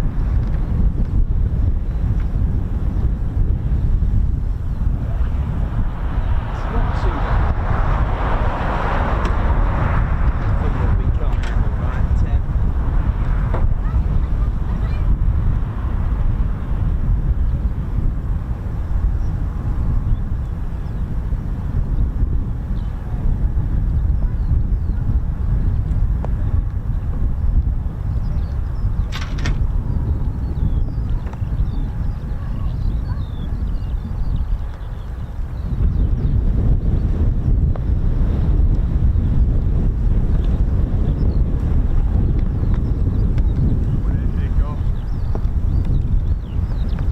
Good timing.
Second, what a bad time in that rain now, absolutely pouring it down now.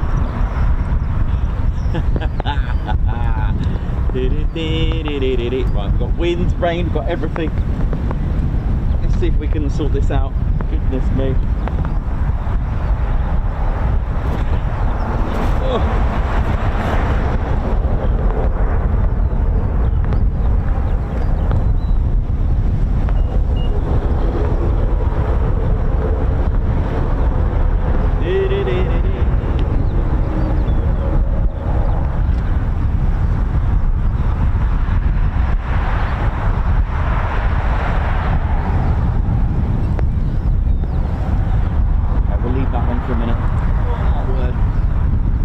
When you got the wind and the rain, it's not the best combination to to deal with, but you know, I've had worse.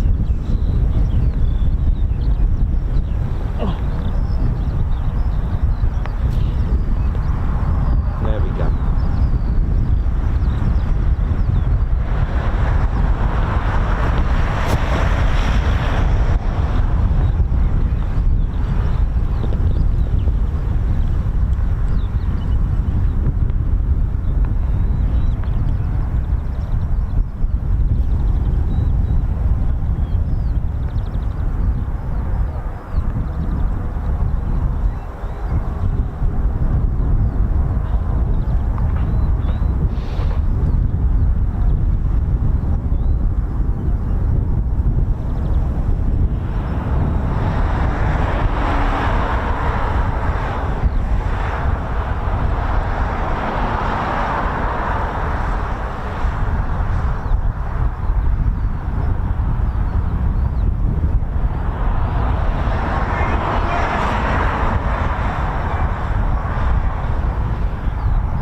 next one. I think the rain stopped now. Oh dear. Oh, the challenges. Here we go. So our next arrival.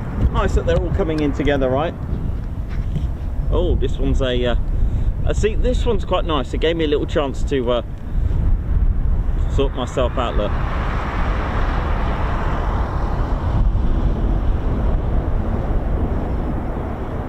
On initial, is this a run and brake? Oh my word, I hope it is.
With the USAF on the right wing. Love that.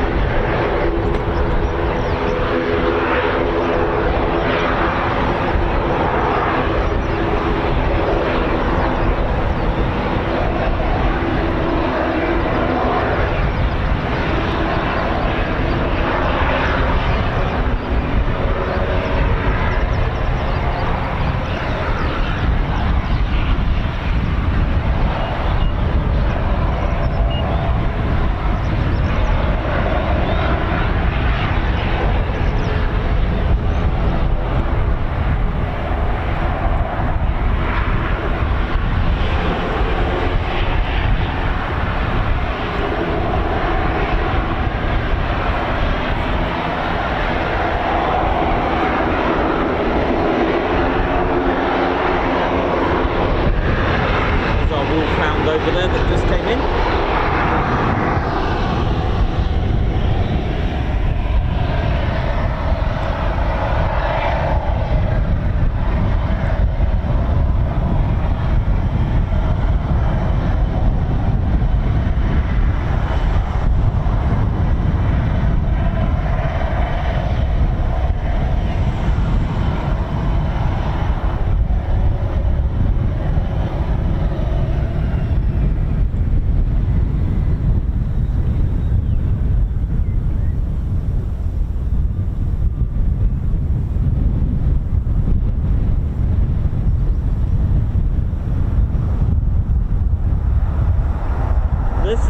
There's the bus that we all know well. Look at it, looking rather buried.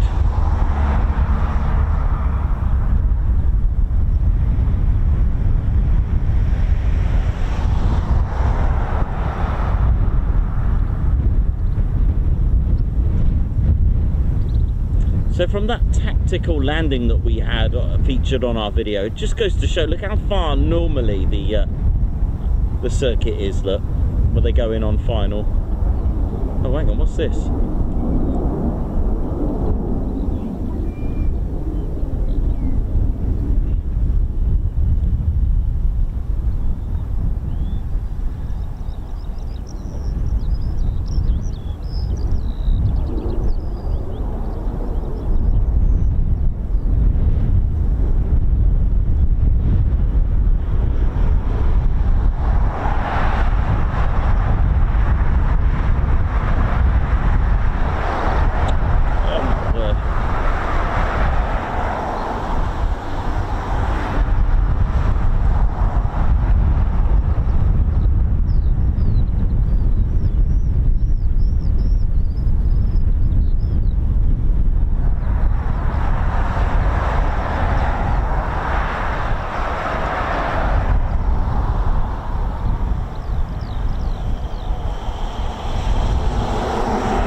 It's circuit time. You know it is.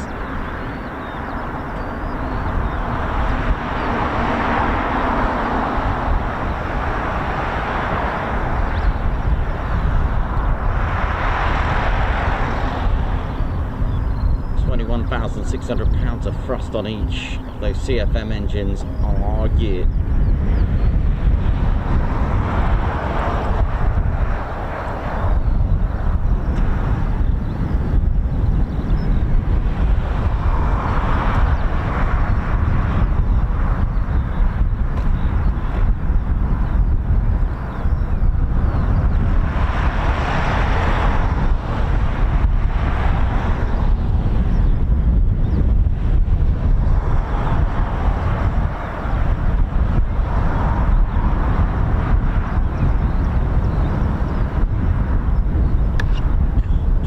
My balance.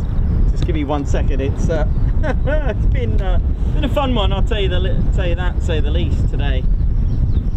So right, let's catch up with it. There we go. That's better.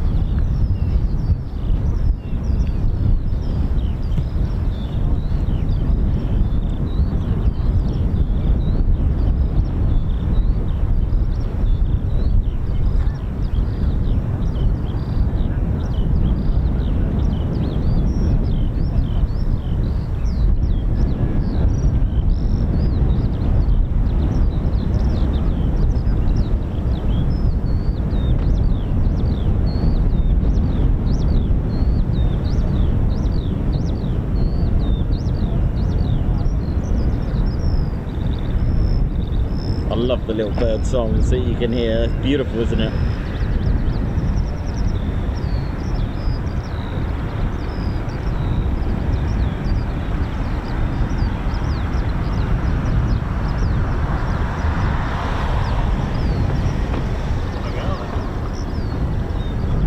See ya. Just see what's occurring just really quickly as it just goes beyond that tree for 1 sec. Let me see if I can cover any other.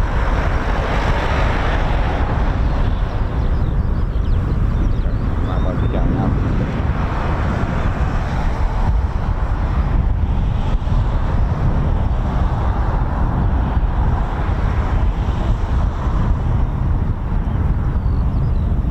Well, I hope you've enjoyed today. My name's Nicholas. I've been your cameraman, historian and commentator.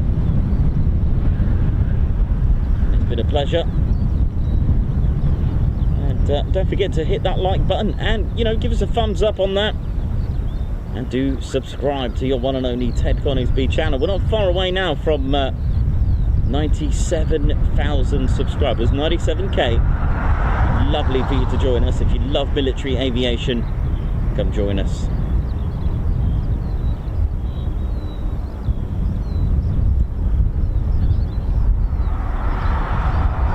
The pocket chair's taking a bit of a tumble. Oh dear. Pocket chair down, pocket chair down.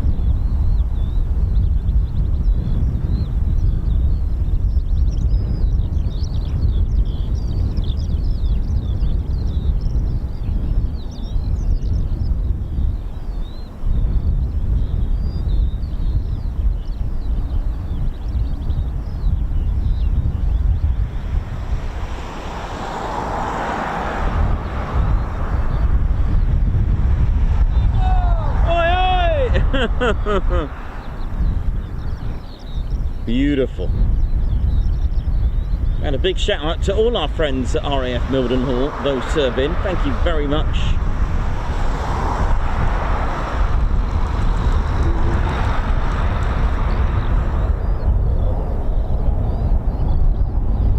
I can hear RAF-35s.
the option. Here we go. See ya!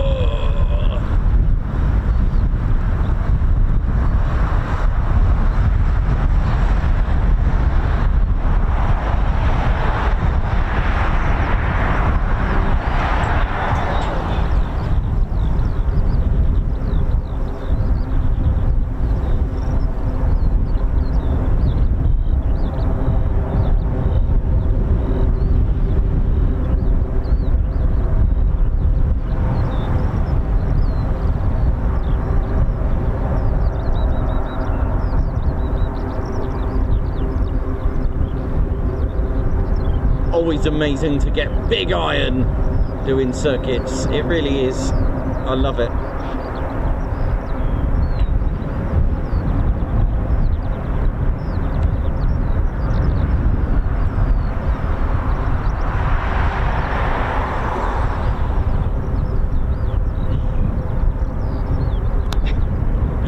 Oh man, I feel absolutely windswept at the moment.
pilots will practice touch and goes, gives them a chance to get more takeoff and landing training, and also to react.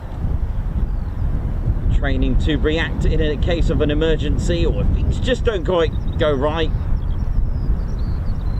Stranded vehicle, FOD, an issue with the aircraft that's just landed, last minute reactions, or last second reactions, or split second reactions even. Military pilots will always train, but generally, as it's said by by someone I follow, a good pilot is always training. From Captain Joe, thank you very much for inspiring.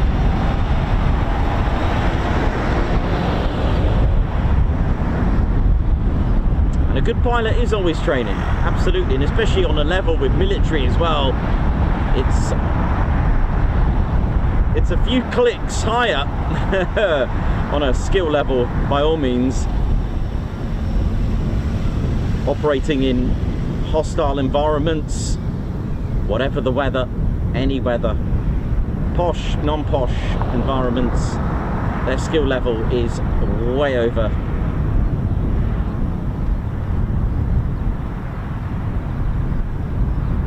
Look at this, absolutely beautiful, and it's amazing, isn't it? But like I said, touch and goes, lots of reasons for it. Like I said, for lots of takeoff and landing opportunities. It could be a trainee pilot on there. And of course, in the event of a stranded vehicle or aircraft that's had an issue, a burst tyre, I for one have been on a touch and go on a 2E flight, although we didn't have the comfort of having that being announced. We didn't. It just touched down and back up it went. And I can tell you now, there was a few screams and shouts, a few people turning green. I for one was a little bit excited, and first thing I said was, oh yeah, the power of it was amazing, especially when you don't expect it. You know, you're in a commercial airline, a charter flight, and boom, back up you go. And the reason there was a burst tyre on the aircraft that landed, the aeroplane that landed in front of us, and they obviously had to do a FOD sweep. We went into a holding pattern for a little bit until it was cleared, and then we came back. It was delightful, but the scream was a little bit bless.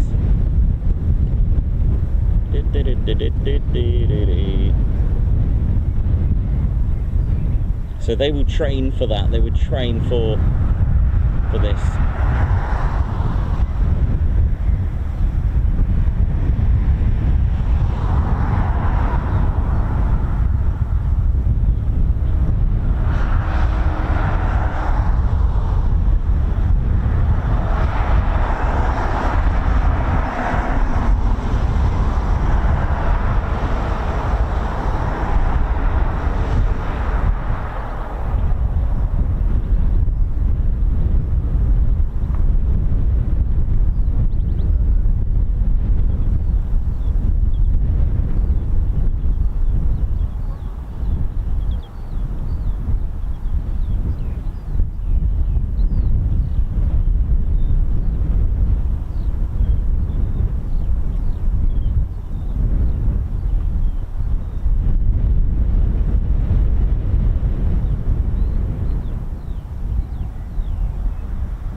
this.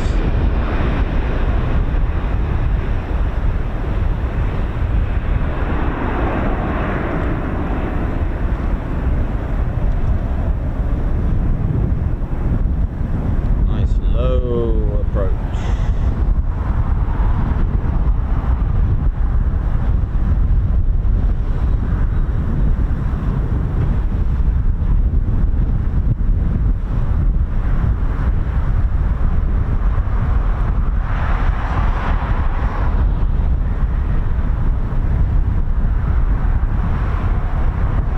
Again, another type of go around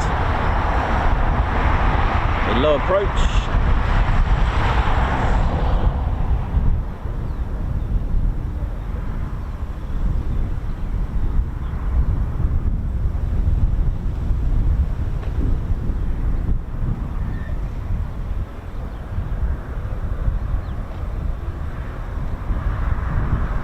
You can see how things change at Mildenhall from, you know, a nice, you know, slow movement, and then suddenly you've got a two-ship departure, 3 coming in at the same time, and then 1 big iron heavy doing a series of circuits.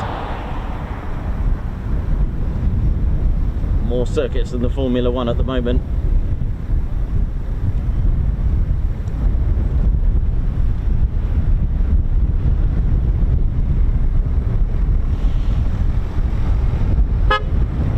See ya. Bye. Hang on a minute. Oh, God. Hang on, just 1 sec.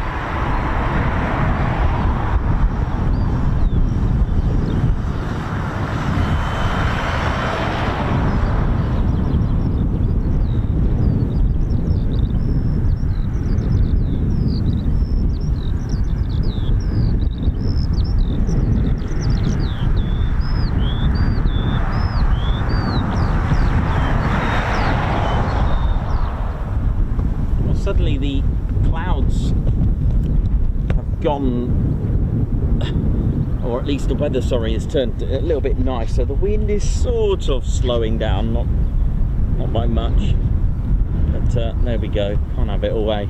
Right, let's just come out that back of that tree. So.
we're being spoiled at the end here.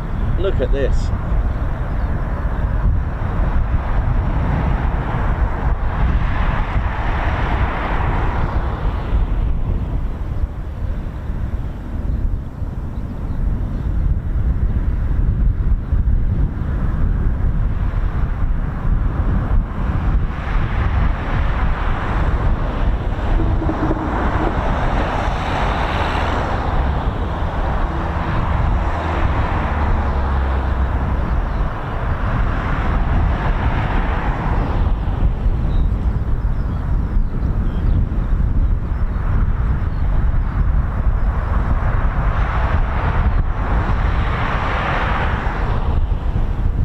This time it's picked up a little bit more altitude, I think.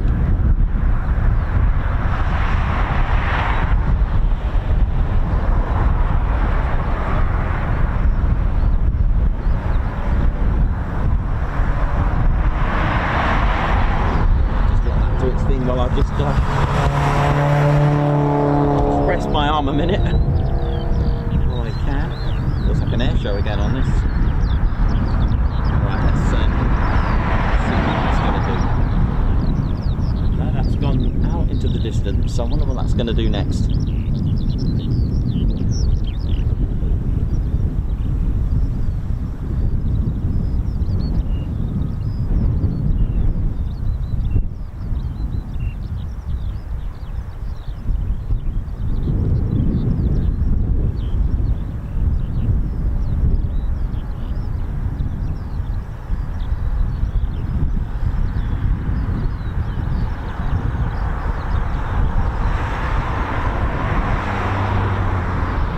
So our two-ship MC-130Js are on their way back as well, so we could get a bit of a two-ship thing going on here. That'd be quite nice, wouldn't it?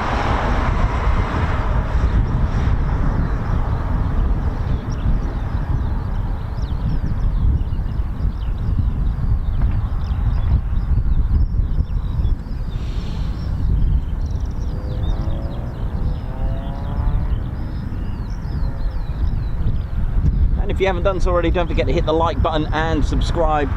Very close to 97k, and once we get that, 98, 99, and then 100.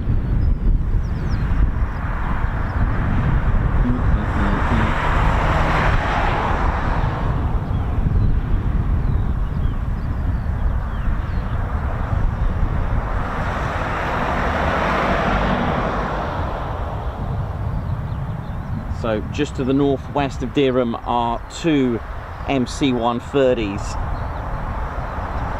of the 67th Special Operations Squadron. Oh yeah.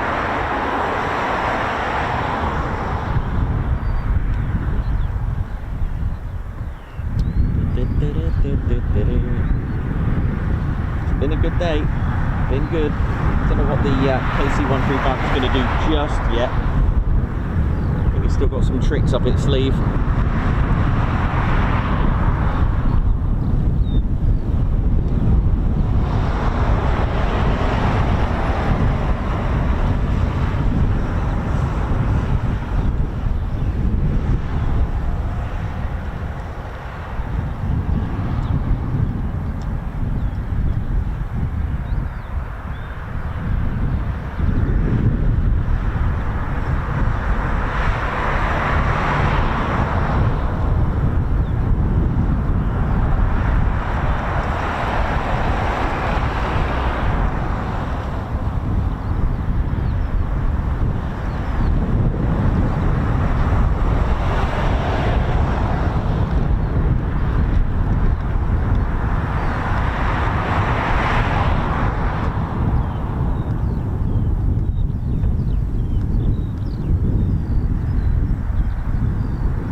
going, ladies, gents, teddy bears. As we come to the sort of closing latter stages of the show. We'll see what I'll see what's going to happen with these two, or three, sorry.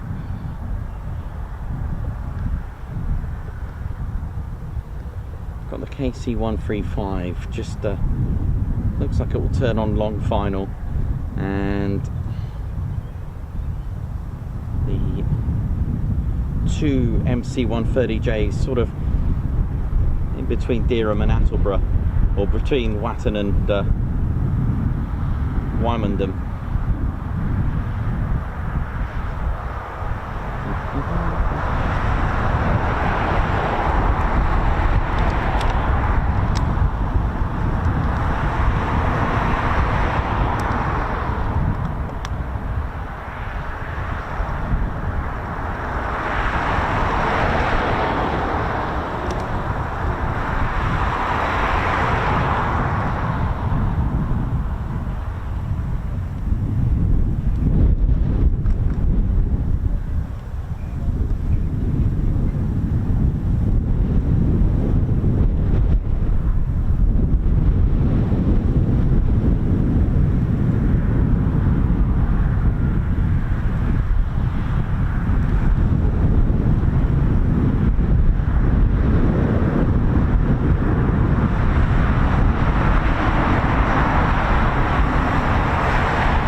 Running up past Ely, or running in to go over Ely right now. What else we got?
Just about make out the landing lights in that haze. Here we go.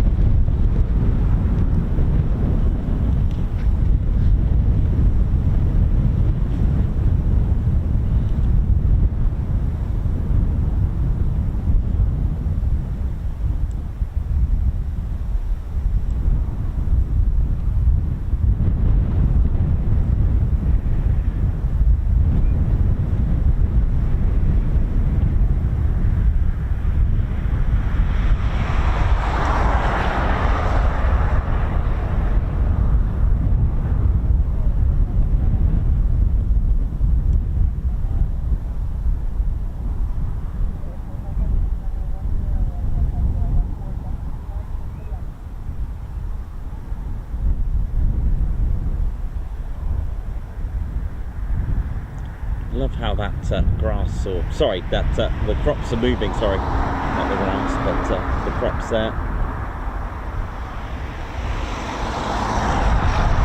Very mesmerising.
again.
So this KC-135 is the KC-135R. First flight 27th of November 1963 as a KC-135 Alpha, then converted to the R model on the 3rd of June 1986. And this one is called and named with the artwork All American Girl with the 100th Air Refeuling wing. So giving us some All American Girl action here.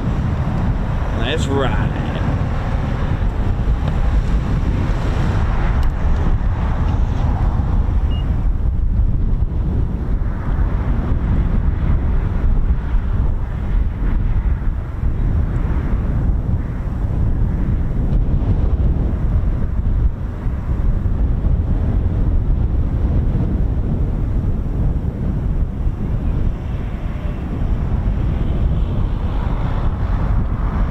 Don't know if I've got that on the bingo, All American Girl. I don't think so. Do I? I might be wrong.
Definitely a good one.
Go, lining up for another approach. Will it be our last, or will it keep going into the circuit? Downwind, about to turn on final.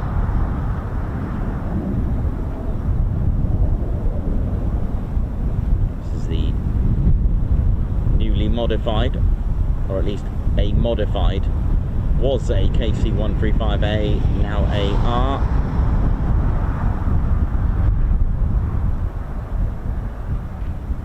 Markings, all American girl.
Another circuit coming up, here we go.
amazing little tune that bird is playing.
What do you reckon? Is this with the go around number 8?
This one's a bit lower, isn't it?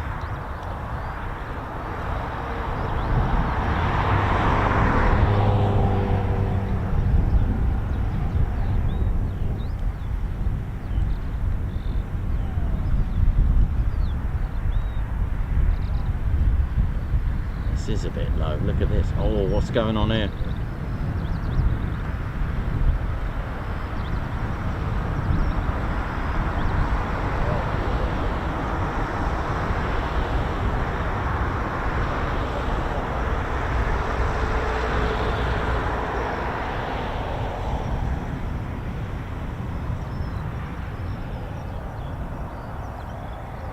Hello.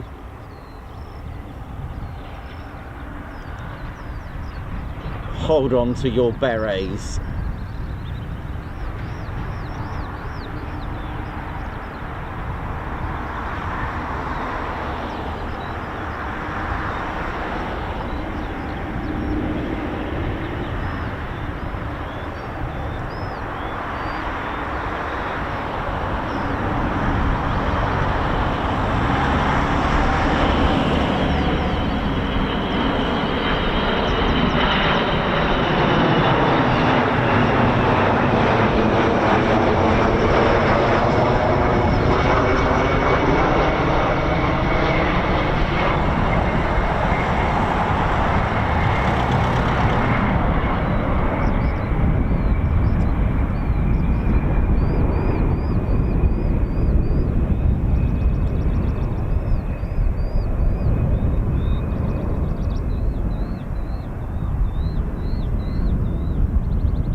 Absolutely incredible.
How about that for a landing? Absolutely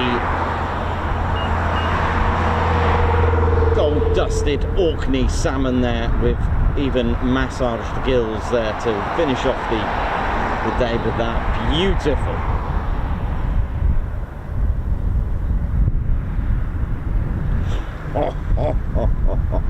You just knew it was going to do something. It was so low on that last one.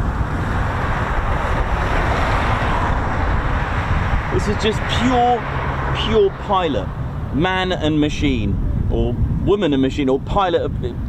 Don't want to genderify that. Just human and machine. Just a human being by hand, no fly-by-wire. Thanks for that, Perry. Exactly, absolutely well said. That was just out of this world.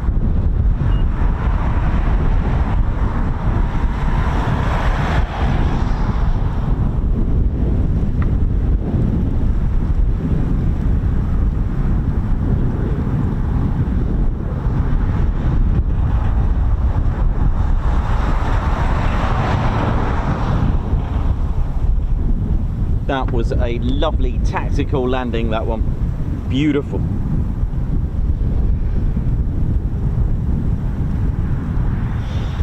And that is us done for the day, I think, Teddy.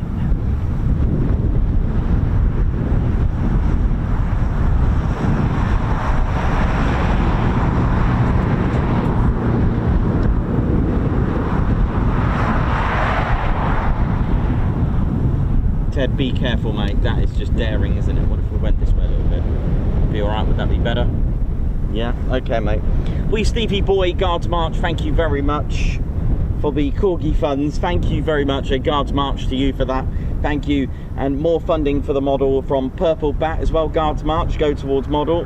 And also from our very own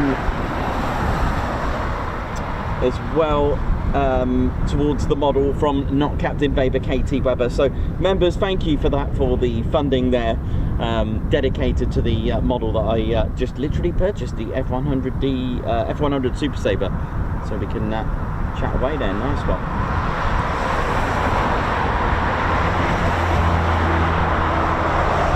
Well, the wind has sort of calmed down now towards, you know, just as I finish. Isn't that just typical, isn't it? Well, ladies, gents and teddy bears, well, what a way to end it with that beautiful tactical landing, eh?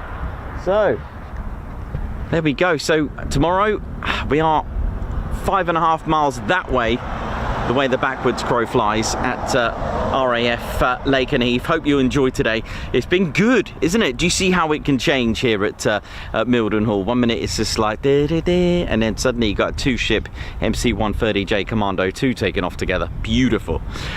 Wow, that was impressive. I hope you enjoyed it as well. Thanks all of you who have given us the thumbs up and subscribed today. Welcome to our new viewers as well. So just Team Mildenhall, thank you very much for today. Thank you so much for all that you do. Thanks a lot. It's been amazing, and thanks to all of those who beeped the horn and shouted oi oi. Amazing. Thank you. Well, that's it for today. We're done. My name's Nikos. I've been your cameraman and commentator. This is our squadron leader, Ted Coningsby, and you've been watching the Ted Coningsby channel live here at RAF Mildenhall. So for the last time for today, it is see you soon. Wish you well.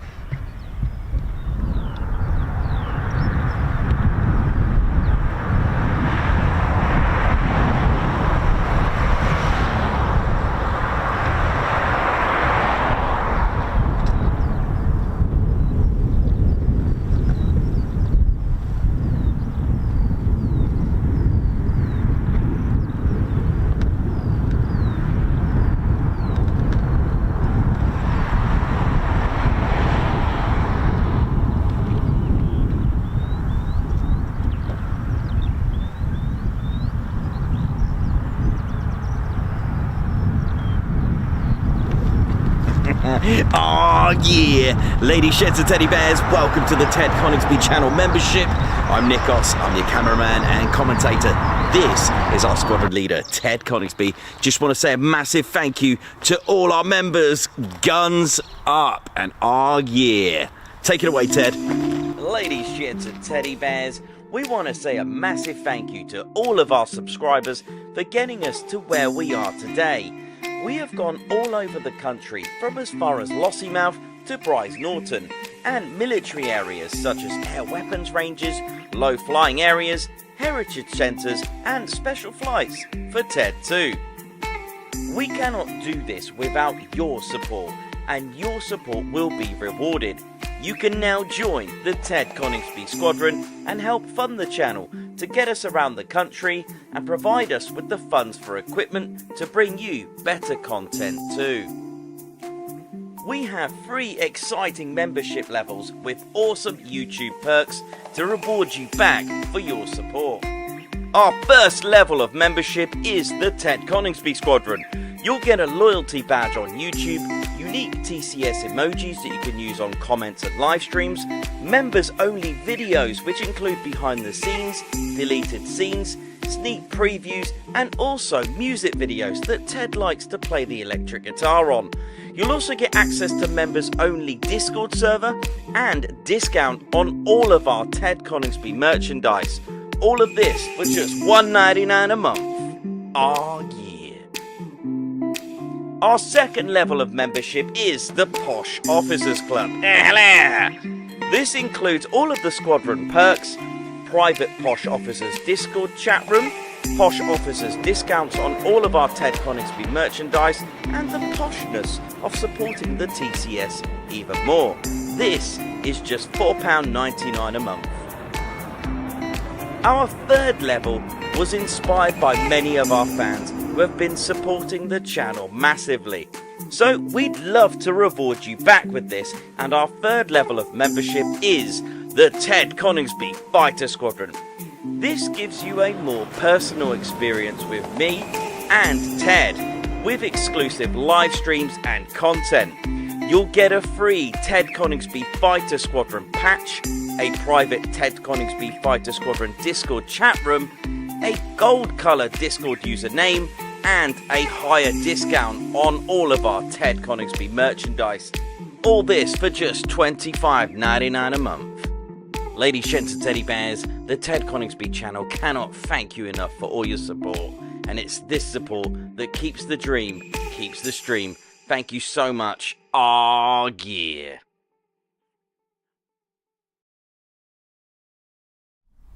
Golf India, Brize Norton,